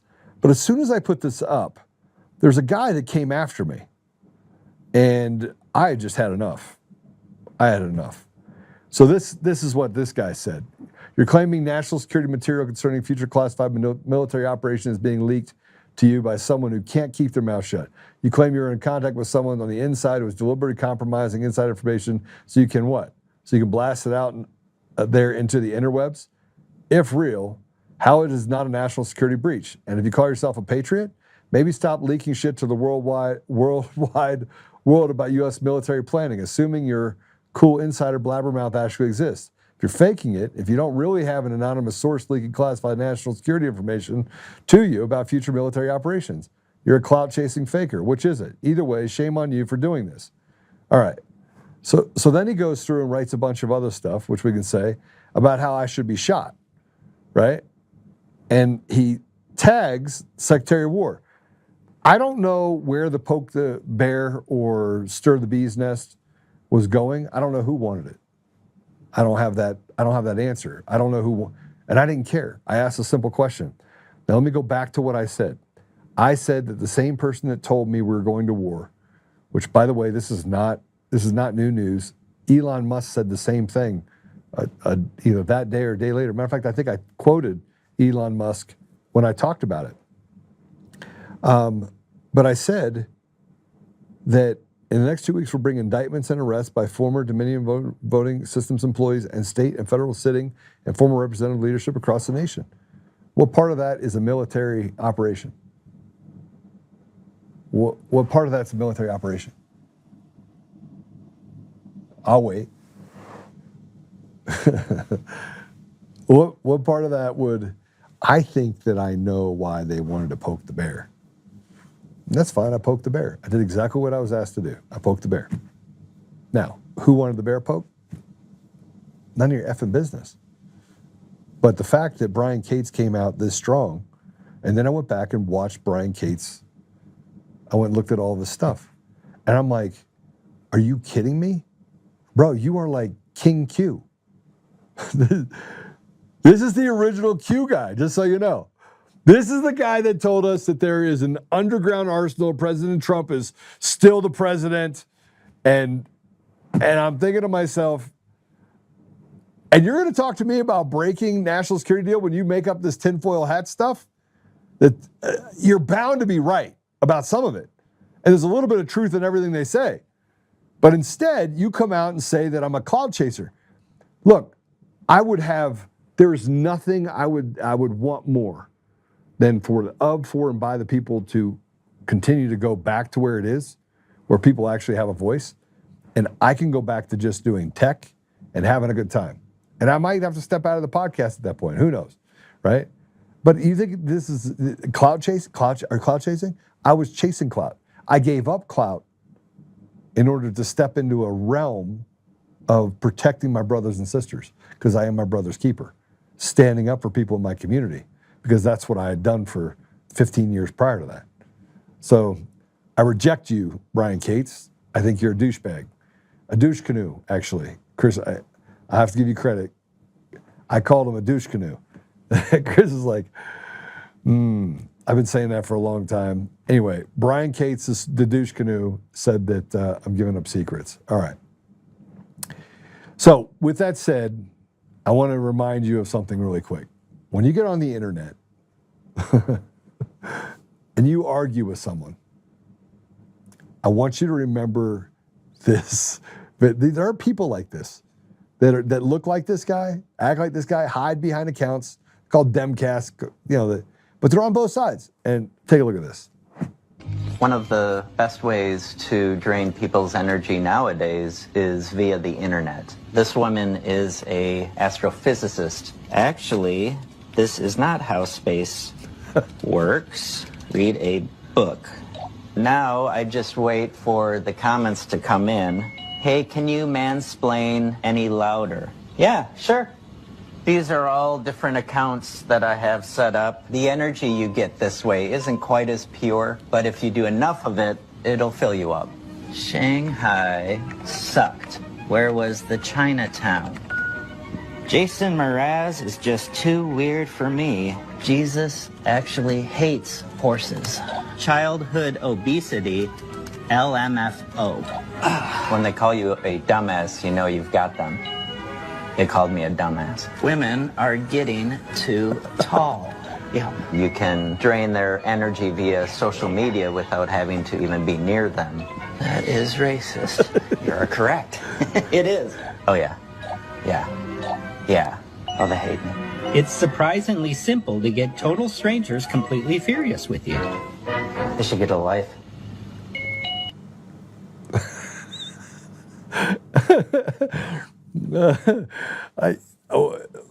I have new meaning. I got past the part where you actually care what people think now, and I just care about my people. I'm going to stay focused on that. But I thought you'd want to see that. But getting back to draining of energy and the people, what the radical left does is they lie with such a straight face, but they don't really say anything. And in this, we got to talk about what happened this weekend. First, let's put up this post about Cody Davis. So here's Mark Cook's post.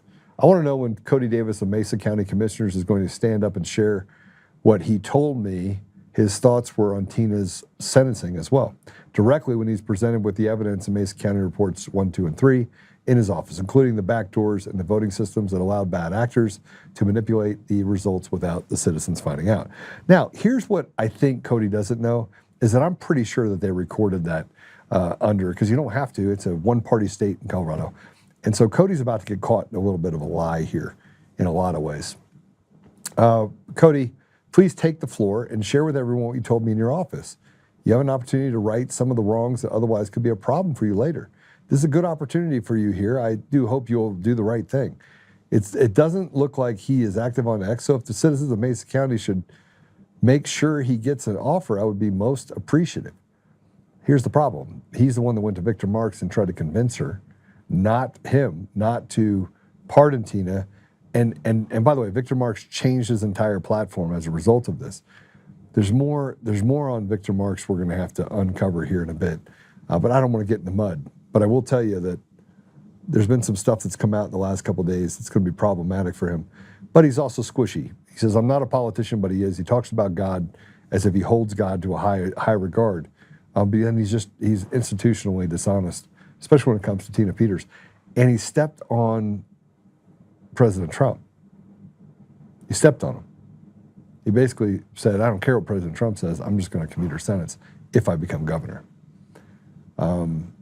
But Senator Bennett posted about Tina. And I want to put this up because, again, it's designed to lie and to get people to believe that lie. So let's go put up his post. Tina Peters was convicted of a jury of her peers for election tampering. We cannot bend to Donald Trump's lawlessness and corruption. Okay. Let me explain something to you because Mark responded to that. And this is what Mark had to say. You're a crooked piece of crap liar. She never tampered with an election. The election was over. And the tampering happened inside the system. Tina Peters exposed the tampering. There's no way you are this stupid. So, in fact, you are lying to the citizens of Colorado. Do you think that you're going to get away with it? Do you think you won't be forced to answer your actions? Buckle up, demon. You mess with the wrong people. So let me explain to you, back to my post that I put on Saturday, that something is going to happen in the next couple of weeks. I truly believe that. And, I hope it's within the 2 weeks. I hope it's within 2 days. But I think that the left is got to be panicked over what's happening. And if they don't, then the deep state's already won, and that means they hold all the cards in the administration. So I put up this post, and this is a post that I put up about where are we headed towards. Let's go and put that up. What are we headed towards? What is the difference between the states being captured by one by a fraternity of traitors, state by state today, and what we experienced 160 years ago with the traitors that we had to put down in the Civil War? It is the same. This is an insurrection. When fraudulent elections lead to density of radical communists in every level of government, we are in fact in the middle of an insurrection. It is time to take back what was never theirs to take. It is time to break the back of the devil itself, arrest no machines, no mail-in ballots, and stop sniffing the ass of what we know is the problem. It is time. Man, I believe it's time. We have got to stand up. We have got to get rid of the machines and mail-in ballots and hold these people accountable.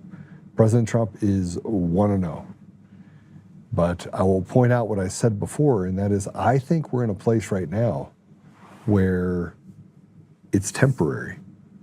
Everything that President Trump is doing right now is not supported by this singular aisle that exists in Congress. And President Trump took a couple shots at people that then stepped away. Marjorie Taylor Greene, right? We see what's happening with some other people, and I have to tell you this, Mr. Trump, or excuse me, to President Trump, I apologize. I did not say Mr. Trump. To President Trump, that maybe people that are inside your circle don't want you to like certain people because they truly are the alliance and the people doing the good work for you. I do know that this is the case with me. I have been attacked by people that said that I am not America first or I'm not MAGA. No. I'm a guy that would support and take a bullet for President Trump. That's what I would. But I'd also take a bullet for any American that was out there that somebody tried to do harm for, or two. So I want to talk about President Trump really quick, because I talked about that post and I said, here's my problem. And we have to be honest about it. We have people that are putting posts out. Let's go back to that post. Before we do this, let's go back to that post, because the left just went unglued, and that's the Ray Richards post. So let me read the post to you with the picture. Put the picture up first of the military man.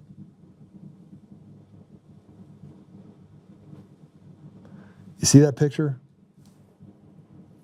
That's an AI picture.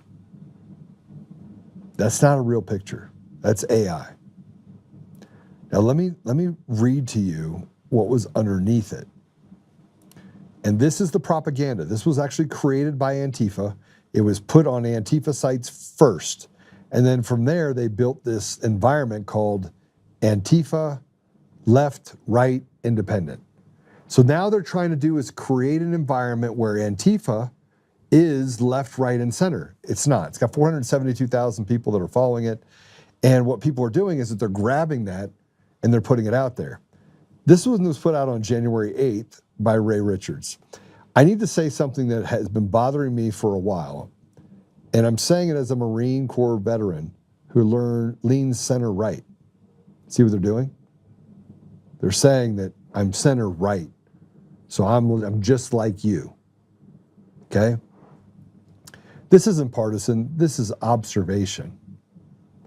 We've slow faded into accepting militarized police as normal, and nobody seems to notice or care. Even as a Marine Corps pilot, I went through 6 months of infantry training as an officer before flight school. I've worn the gear, the helmet, the tactical vest, the whole kit, and I can tell you from experience, it changes you. There's a psychological shift that happens when you strap that stuff on. You feel different, you carry yourself different. You start seeing the environment differently. In the Marine Corps, that shift was appropriate because it's a combat culture and organization. But these are American streets, American citizens, and we've got law enforcement dressed like they're kicking down doors in Fallujah to serve warrants in suburbia. What happened at high standards and real police tactics? I think Adam 12, officers Reed and Malloy, crisp uniforms, a revolver, a baton, high standards and professionalism. They look like public servants because they were public servants. They de-escalated. They talked to people. They were part of the community. Now, tactical gear, beards, ball caps, Oakley sunglasses, sleeve tattoos, and a tactical kit that would make special operators jealous, and we've turned it into a fetish. We celebrate it. We assume that because someone looks hard, they must be a professional. They're not. I love the Marine Corps, but to be honest, I was also blinded by it for a while. Mission first, unit over everything, and the mentality made sense in that context. But law enforcement doesn't get that critical examination. Back to Blue has become a shield against accountability. A blanket assumption that a badge plus gun equals hero. That tactical gear equals competence. It doesn't. Most people who join law enforcement aren't special operators. They're average people who desperately want to belong to something bigger than themselves. I understand that impulse deeply. It's why I joined the Marines. But wanting to belong doesn't make you qualified. Looking the part doesn't mean you can perform under pressure. And wrapping yourself in warrior aesthetics doesn't make you a warrior. Old school law enforcement represents something, standards, bearish, discipline, professionalism. Was it demonstrated, not costumed? A revolver and a baton meant you had to rely on your training, your words, your judgment, not overwhelming firepower. What I see now in law enforcement is the costume without the culture, the gear without the training, the authority without the accountability. Are there good people in law enforcement? Of course, I know some personally. But the reflexive law enforcement can do no wrong mentality is lazy, dangerous, and intellectually dishonest. A woman is dead, and before we sort ourselves into teams and start assigning blame, maybe we should ask harder questions. Why do we accept the militarized police force as normal? Why do we assume tactical gear equals tactical competence? Why have we let back to blue become a substitute for actual standards? I wore the uniform, I went through the training. I know what the gear does to your head. It shouldn't be normalized in American streets against American citizens. And and we shouldn't pretend everyone wearing isn't qualified to carry it. The fact that he called her a effing bitch after he shot her 3 times should be a huge red flag for all of us. Okay, so let me put this in perspective for all of you, okay?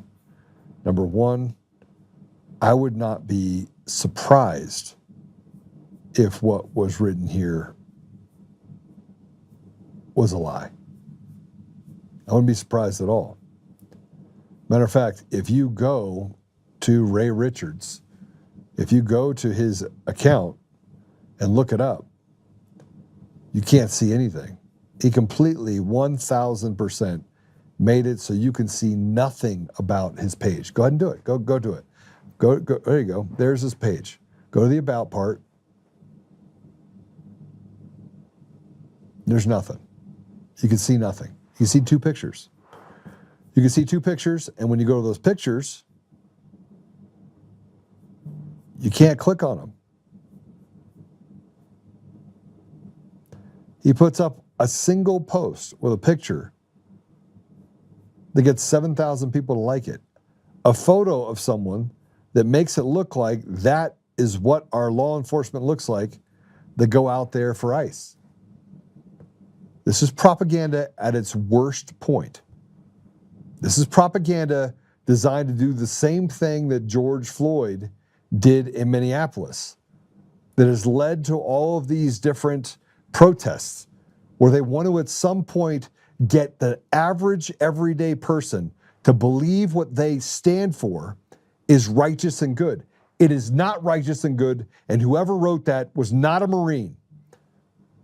You don't turn into something different when you put on that uniform. You don't turn into something different when you put on that gear. You become convicted for why you signed up to become a Marine to begin with. But the entire post was written from a place of third person. They somehow, what being a Marine was about, being law enforcement, that these people are not qualified to do their job. That's not a Marine talking. And if you think that the guys that are in law enforcement aren't a majority of them previous military, they are. Which shows me that the person that wrote this post is absolutely 1,000% not qualified to write the post. And frankly, it's probably a CIA post. It's a CIA post that was written by Antifa and this organization, which I can't believe that I didn't have more of a pinpoint on this, PSL, which is this group of socialist liberation group. I don't think Renee Good being shot was a good thing. But here's also what I believe. I believe that if you go out to do harm to people that are out there trying to keep people safe and get rid of illegals that are on the street that are doing harm, that have committed crimes, then that could happen to you. You could get caught in an environment where you make a decision that you can't come back from, and it could cost you your life. But the other side is not true. This article that's now going around and being shared by all these radical leftists, that's being adopted by people that I know. Like I saw it on a guy's page that is a conservative. And I'm thinking to myself, you call yourself a conservative, you didn't even do any research. Because nobody does the research. You don't try to figure out where the genesis of this is. It's kind of like the Antifa manifesto. What is happening right now is identical to what happened in 2020. And you're being fooled by the idea that somewhere along the line, you should feel guilty about getting criminal elements out of our communities. And this same ethos of this is we really should just have camp counselors on the road. And we shouldn't have them actually out there protecting them. And in the same breath, by the way, let's get rid of police force. Let's get rid of your gun rights. Let's get rid of the ability for you to protect yourself. That's where this came from. But nobody did the research. They just said, I feel bad for these people. I feel bad that she got shot 3 times. And he called her an effing bitch. She was an effing bitch. She tried to run him over. And let me explain to you what's going through my head when that guy came to my house and I had an AR-15 and a pistol on me, and I'm trained on him. One, he was there to test me at 4 o'clock in the morning. 4 o'clock in the morning. And at 4:01, I was outside, and I had a gun on his noggin. And it's by the grace of God that I didn't pull the trigger and light that guy up, because he came to my house to do harm. Was I to feel bad about that? You know, killing a man will actually, it'll change you forever. But the other side is also true, and that is someone should go home to be able to meet their family. And if you're out there as a citizen standing against other citizens while watching and defending criminals and getting paid for it, she was a paid agitator. Oh, and she has 3 kids, of which 2 she lost custody of.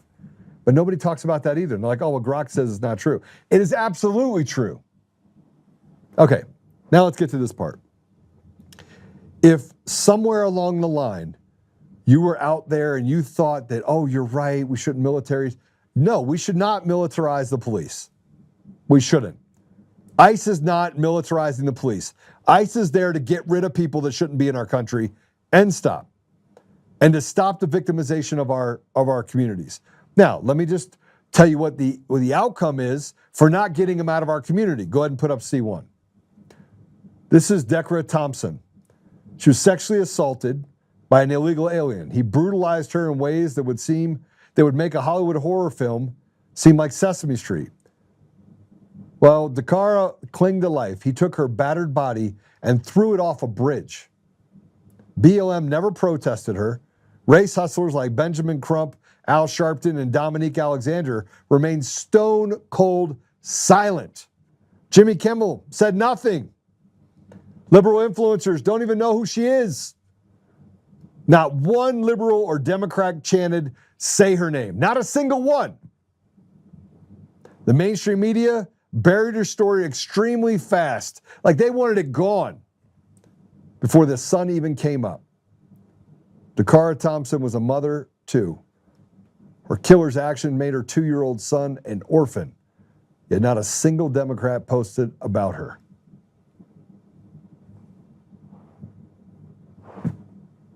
How many times?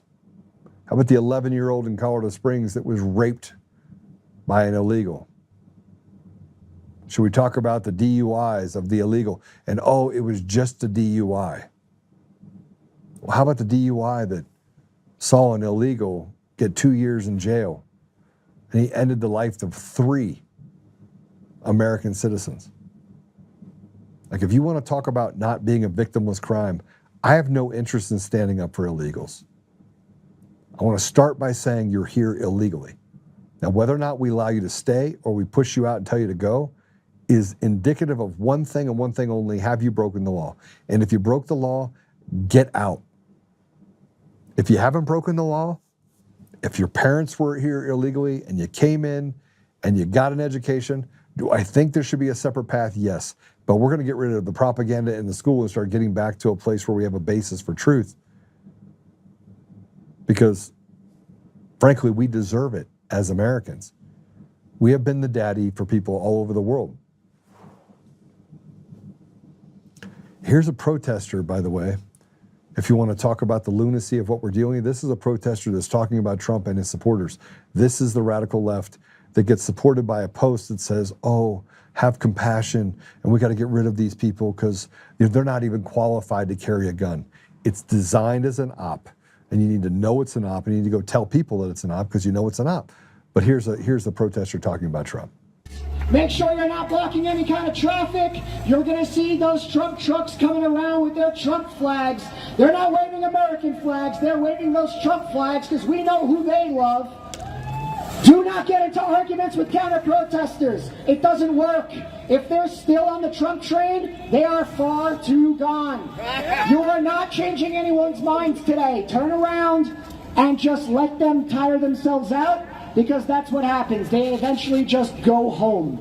Let them honk, let them scream, let them do everything, because they've already made up their minds. They made up their minds to love and honor a pedophile. That's right. A rapist. That's right. An abuser. Whoa. A liar. A con artist. A cheater. A racist.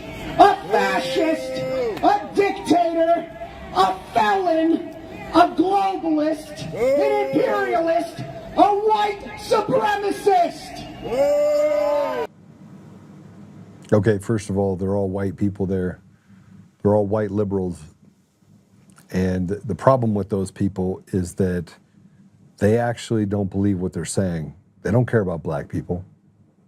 I asked my friend before I came on the show. He came in to meet with me about something else having to do with business. And I was like, hey, so you think white liberals, you think they care about black people? He goes, no, he's black. I said, well, why not? We went through this whole thing. He goes, nobody cares about black people. He goes, and we talked about the difference between real racists, the one that are racist, and white liberals who basically betray them and treat them like pawns while destroying them. Who's worse? I said, at least you can hear the racists. They can tell you who they are. You see them coming. People over here are hiding, doing everything they can to pull you in the depths of hell. And this is, I want to play this. This is an interview conducted on the street about banning immigrants from Somalia. You'll probably guess what the political party is. Let's play it. Trump is banning immigration from Somalia. What are your thoughts about that? I think it's terrible. Why? I just think that there's a lot of bad things going on in Somalia, and we should be taking people in war-torn countries in. We should be taking them in. Well, we're trying to get people today to sign up to take in a Somali migrant. Would you be able to do that? I don't know. I'm not sure if I could or not. I don't live in New York. Well, that's okay. Where do you live? Massachusetts. We could send them to Massachusetts if that's all right. Could we get your name, email address, and then how many you'd be able to take in? I couldn't do that without talking to my husband first. I might be open to it. You might be open to it? But I would want to have more information first. Okay. Could we just get your information just in case you... Only because I don't know who you are. Oh, I'm Matt Miller. Yeah, no, I get that, but I do it through an organization. Okay. President Trump says he's stopping immigration from Somalia. What are your thoughts about that? We need immigration as a country. It's insane, the arbitrary stops that he's putting in on all these countries. You think America should accept in third world immigrants? He shouldn't stop it? We always have. We should. We should. Let me ask you, we're trying to find people to take in a migrant from Somalia. Would you be able to give us just your email and how many you would like to take? I wouldn't be available to do that at this time. You wouldn't be available? No. I live in Michigan. I can't do that right now. Okay. I mean, we could send them to Michigan if that's all right. We're just trying to get... You don't want to do it? Not at this time. Okay.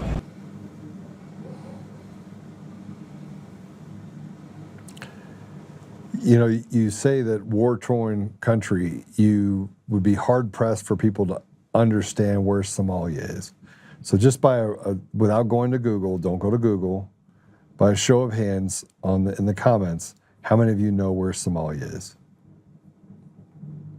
How many? How many of you know where Somalia is? I'll wait for a couple comments. Do you really know where Somalia is? So anybody? Just say no. Just put in no, yes, yes, no. Like, I know where it is, I don't know where it is. This is one of those experiments. How many of you truly know where Somalia is? It's okay to say you don't know. I know roughly where. So Chris, where's roughly? Tell me roughly where. Patrick, did you know? Yeah, not me. Don't give a fuck. Okay, Pop. So I have been on this hunt of asking people when I get in the comments. I go, "Do you know where Somalia is?" And I want to catch them on the go. Yes, I know. So we got one that does. Yes, you do know. No, you don't know. Yes. Okay, now, where is it? If you were to describe it with one word, just tell me where it is. Where is it? Okay, I think Northeast Africa. So you'd be right. Modtred said no. But where would it be?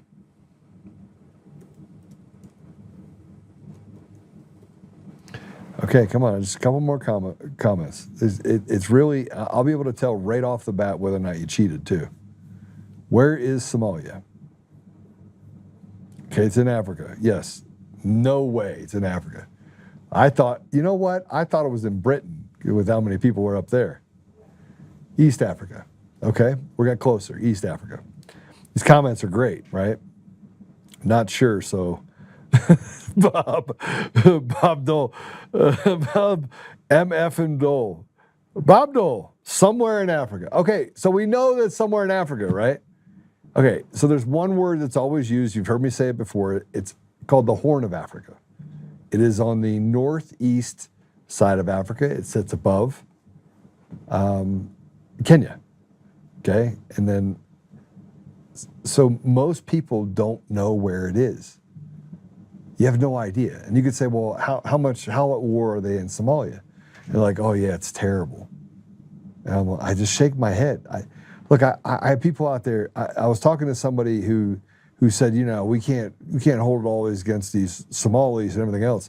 And I was like, oh yeah? All right, well, where's Somalia? Where, if you were looking at it on a map, where would it be? I didn't have one person tell me where it was. And I said, use the words to describe Somalia. Not one person said the Horn of Africa. Not one person on here said the Horn of Africa. How do I know the Horn of Africa? Because you have to go around it. That's why you had all these ships that would get caught off the Horn of Africa, and then they would have the pirate issue. It was like the perfect storm. Like, most people don't understand this. But we're over here virtue signaling like these guys just did on TV or on the show. They do not have the ability to understand even what they're arguing against. It's virtue signaling. And the car can just get killed, no problem. Let's rape little children. Let's say that we're for something, well, something not like doing something completely antithetical to being a good person. You know, it reminds me of the guy that runs out and says, I'm going to go take care of all these people, and I'm going to just stop people from sex trafficking, and then they don't even have the ability to take care of their own children. So their kids grow up without a father, but that person goes out and says, I'm going to go save people in another country. I'm going to be the hero, while they neglect their own children. That's the problem that I have with politicians and shitty people who try to look like they're something they're not. I'd say the fruit of my tree is really, really good.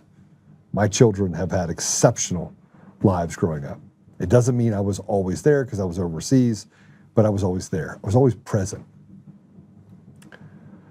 And when it came down to it, when my kids needed me, when I saw that something was happening and it wasn't stable for them, I quit. I was really good at what I did overseas. I sat in Doha, Qatar. You could talk to my daughter about it. She was doing horribly. She did not want her dad gone. So I quit. I came home and I cut grass.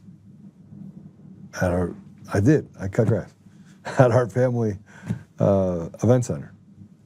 Yeah, I cut grass. I went from being the guy that everybody, you know, wanted advice from and had me build stuff and getting seats at the tables with kings and presidents and prime ministers and just being a fly on the wall, just writing stuff out. People that were like, Joe, hey, let's get Joe to do this. Being the guy to just cutting grass because I needed to be there for my kids. But that's not what these liberals are. They don't want to sacrifice anything. They want to look good to avoid looking bad. And here's a witness. I want to show you this visit in Boulder, Colorado. This is crazy. Let's go ahead and play this cut for. All right, so I am out here in Boulder, Colorado. I haven't been in Boulder in a very long time, for many reasons, but I am here in Boulder, Colorado today, and I'm just like checking it out, looking at all the stuff, but I had to come over here to look at some of the stuff that's on this fireboard and some of the things that are being displayed here in Boulder. But let's check it out. Let's check it out together.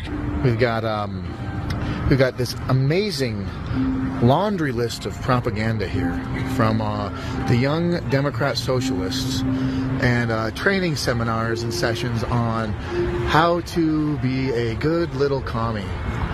The Boulder DSA, Socialist Sunday School, Democrat Socialism 101 here in Boulder, okay? So when I say I haven't been to Boulder in a long time, this is a reason why, folks. Check it out.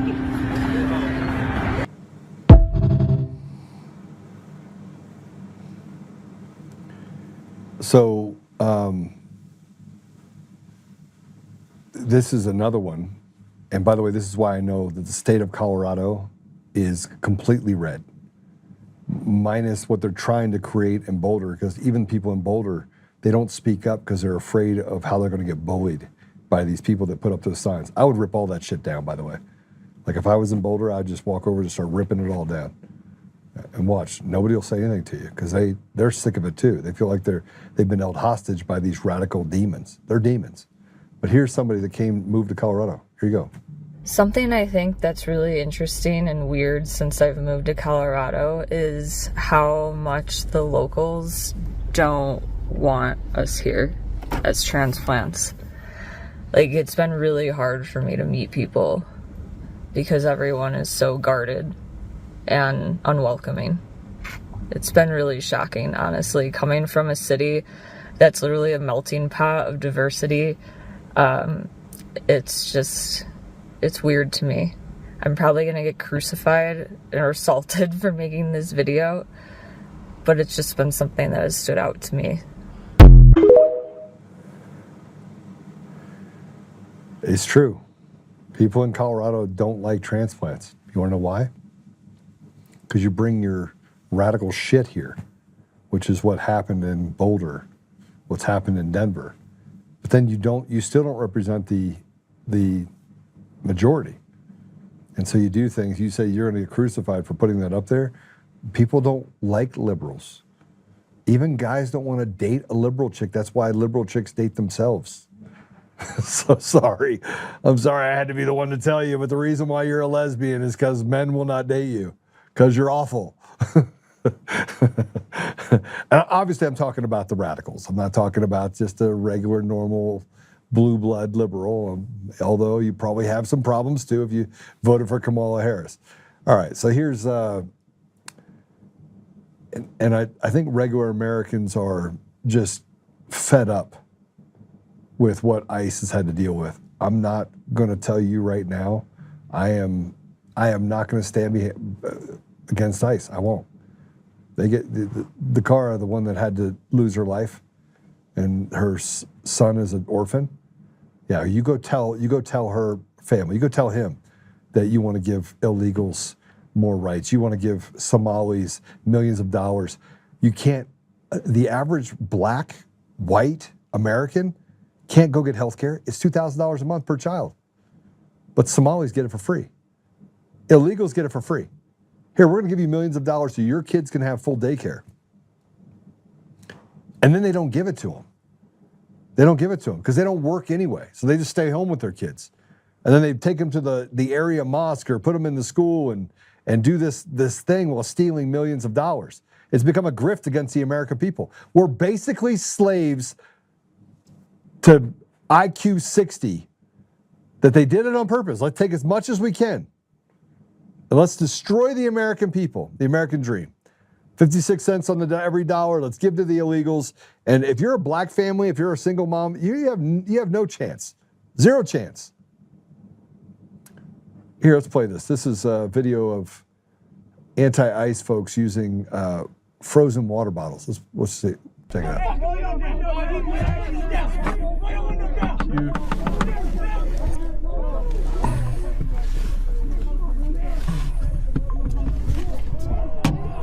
Get out of the way! Get out of the way!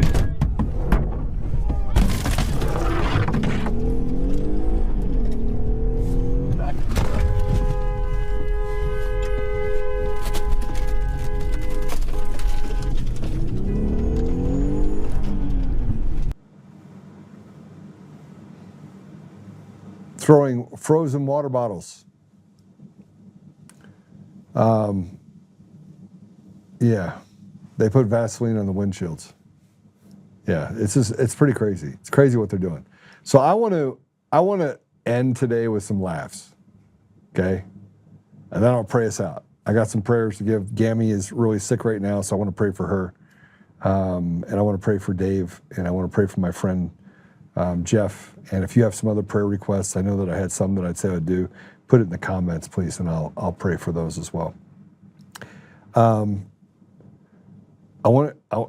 For those of you that are in my generation, you understand what dodgeball is. Let's play it. The reason why this generation is so soft is because they haven't heard this. Tell me why my ass just flinched. I still got marks on my face from that rubber ball. This generation out here playing dodgeball with squishmallows. Meanwhile, we was taking 90-mile-an-hour heaters to the face with that something. I can still smell it. What the? I'll have to tell you that I was one of the guys throwing 90-mile-an-hour heaters. I would take my daughter and my son. Matter of fact, I wish my daughter was here. She will attest to this. We would go to the place where you have the bouncy house deal. What's it called? The trampoline park. And they had dodgeball things at the trampoline park. Well, they've replaced those too. But they used to have these smaller balls, and I could still throw them at like Mach 8. And you'd see kids trying to jump over the ball, and I'd hit the bottom of their foot, and they'd be like, wham! my son would be like, Dad, you are vicious. I'm like, hey, you stepped onto this plate. You gotta take it like a man. No, really. I used to have fun with Matt's soccer team. We'd go play dodgeball. But that's a real deal. When I was younger, we had those balls, and they were amazing. And then I just wanted you to be able to see that Maduro's okay, and that we had some behind-the-scene footage of Maduro that they released. And just for Brian Cate's sake, this is totally putting out national security secrets. I know somebody's going to come knocking on my door for putting this video up, but I had to share it. I felt like it was obligated, that the American people needed to know that we had behind-the-scene footage. Play it.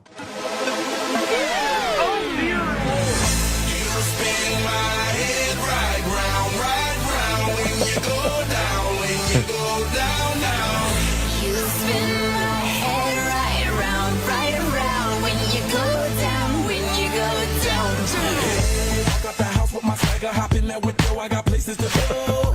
But the time is precious. I look at my Cartier out of control. Just like my mind where I'm going. The women, the shorties know nothing but clothes. No stopping at my Pirelli's on. Unlike my jewelry that's always on. I know the storm is coming. My pockets keep telling me it's gonna shower. Call up my homies, it's on and popping the night cause it's meant to be ours. We keep a fade away. Yeah, so just a little bit of, the Hello Kitty's a little over the top, but, he didn't have time to grab his stuff. But, yeah, it's, all right. In other news, the Buffalo Bills are going to be playing the Denver Broncos. You guys are like, I don't care about football. All right, well, I kind of care a little bit about it because my Steelers are in it to win it. They're playing tonight. It's going to be an amazing game. We have some prayers. My wife is from Buffalo. Go Bills. All right, there you go. I'll let you have that. Who shares a border? Somebody tell me what they share. What are you talking about sharing a border? Yeah. Let's see what else. We're going to be praying for a few people. Prayers for Gammy. The Bears pulled out a miracle. Yes, the Bears. And so just so you guys know, I was hanging out with my friend in Texas, and he came over. I haven't spent a lot of time with him here recently, but you're gonna hear his name a little bit more here in the future, hopefully. But he's like, if they don't score on this drive, 100%, it's over. And so we did this the entire game while the Bears were down quite a few points, and then they came back and won. So it was pretty awesome for the Bears.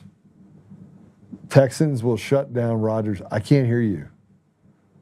Gambling man, I can't hear you. Matter of fact, I don't think you're right. And then Susan, you're a Bills fan? I thought you were a Steelers fan. Do I have anybody that's a Steelers fan in the mix here? Any at all? Any? None? I'm going home, put on all my Steelers garb, and I'm going to go watch a game tonight. So I don't care what you say about the NFL. I don't care. The Steelers have never been woke, ever. Yeah, so let's pray out the stuff. Apple Podcasts, Google Podcasts, Spotify, Pandora, iHeartRadio, TuneIn, and more. Just so you guys know, I am now on this like transformation deal where I'm working out every day really hard to get back to fighting condition. So we'll see how that works out. But Texas D is too good. Oh, Gambleman, what? You're a Steelers fan that's calling it against the Steelers? Say it's not true. Say it's not true. You and I need to have a talk. So I'm going to just no. Steelers are going to win. All right. Let's pray it out, shall we?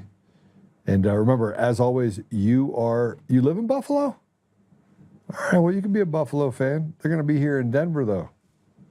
So maybe you have to come out here for the game. Watch them get beat. A grandson likes the Steelers. Good kid. Good old Davey. Thank you.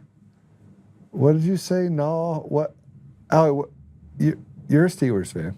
I made Allie a Steelers fan. She just doesn't know it. All right. Let's pray it out. As always, though, you are the ambassadors of truth. It was a great interview today. Go ahead and share it. Make sure that you follow us, give us a 5-star review, do all that fun stuff for us. And if you're on Rumble, go ahead and give us a thumbs up. If you're on YouTube, we're going to start doing more on YouTube. Kind of grow that environment as well. So let's pray. Father God, thank you. Thank you for the military leaders that were on today with us. Thank you for their wisdom.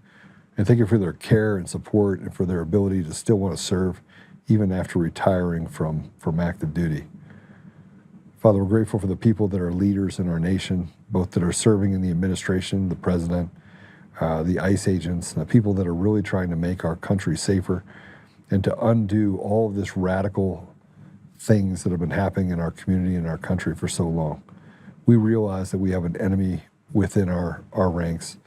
And we do also realize that we are facing an insurrection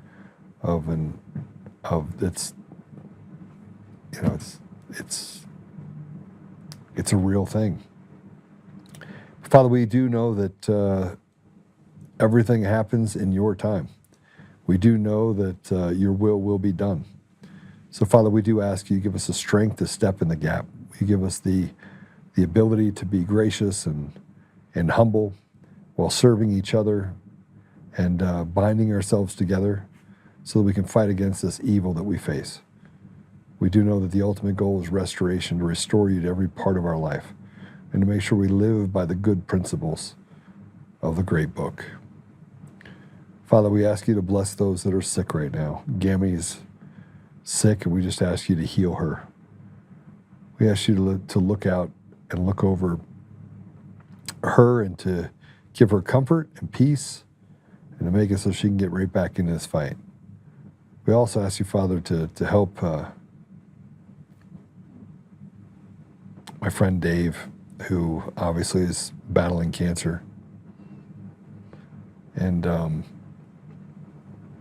let me kind of look for real quick, Father, on who else is in a bad place, if anybody put it in there.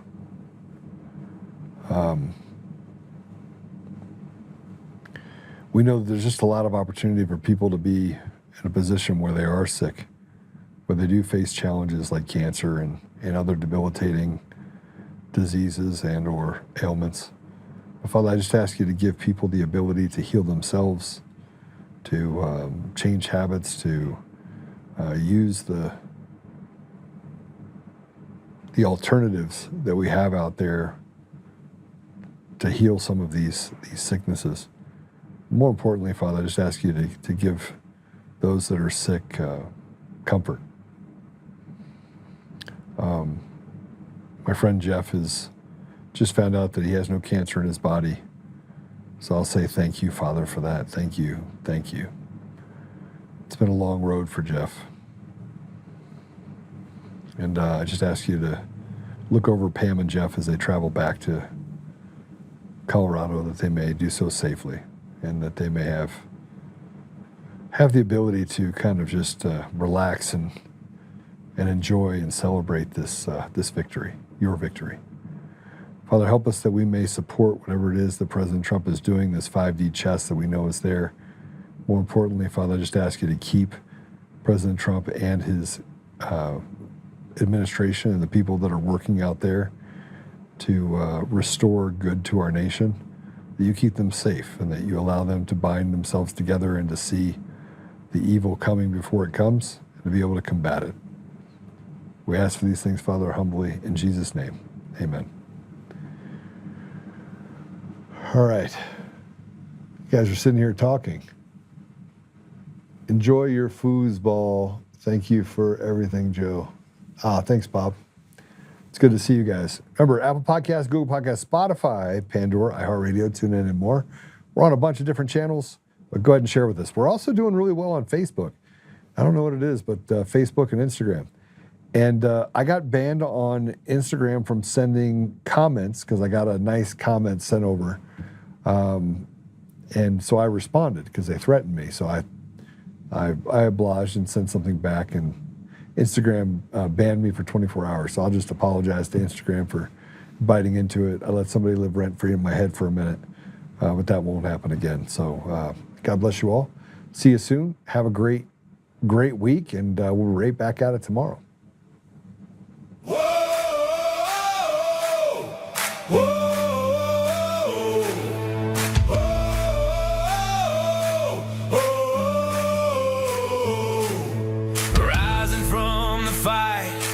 The forgotten and the free, exposing rigged machines, Kuma's lies, dominions deceit, pays $1,000 each day, shielding truth from corrupt halls, but he won't back down, standing tall through it all. Argentina Peters break the chains that bind her tight, hand count votes in one day, bring the fraud to light. No more mailing scams, no machines to steal the night. Restore the people's voice, make Colorado right. Governor Oltmann, lead us bold and true. Badass for the have-nots, fighting through and through. Abolish property tax, cut the tolls away. Shrink the bloated state, let the people have their say. It's our rally call. Truth and freedom rise and watch the tyrants fall. Untamed Colorado, strong and proud. Stayed free. Help the single moms, bring back trade school strong. Opportunity for youth, where the brave belong. Audit every NGO, ban the wolves that roam.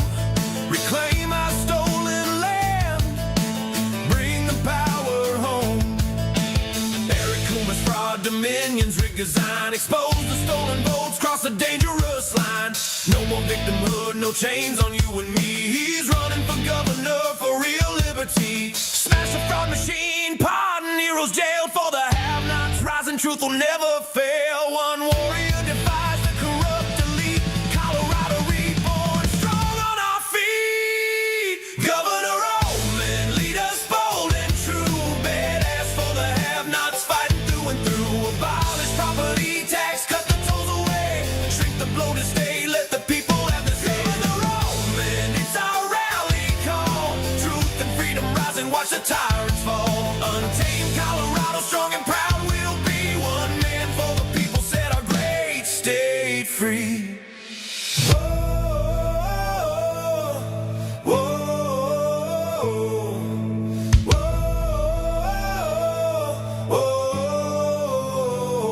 Governor Oltmann,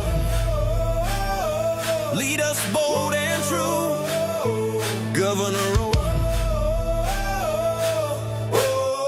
freedom forever, Colorado rise.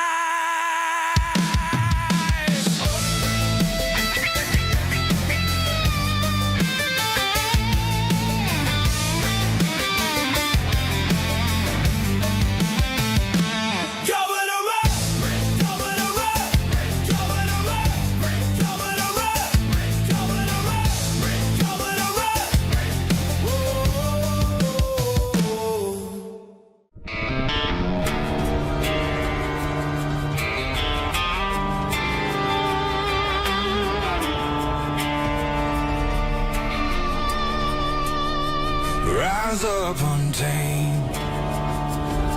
In the heart of the fight where the wild ones roam, Joe Oltmann's calling, bringing truth back home. From conservative daily to this untamed fire, we shatter the silence, lifting spirits higher. No chains can hold us, no lies can prevail. Authentic and fearless on this rugged trail. Patriots gather under stars and stripes. Untamed nation, igniting the nights. Untamed nation, let the truth roll out in this land of the free. Standing proud from sea to shining sea, we won't back down. Catch the fire, wear the crown. Untamed nation, it's our battle song, motivating hearts where the brave belong. Yeah, untamed and wild, forever strong. Play it again all night long.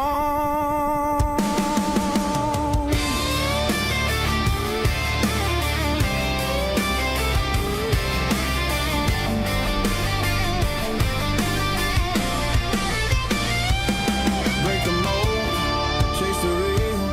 No more games, time to heal. Joe's voice leads the untamed crew. Truth matters through and through. Untamed nation, let the truth roll out in this land of the free. Standing proud from sea to shining sea, we won't back down. Catch the fire, wear the crown. Untamed nation, it's our battle song, motivating hearts where the brave belong. Yeah.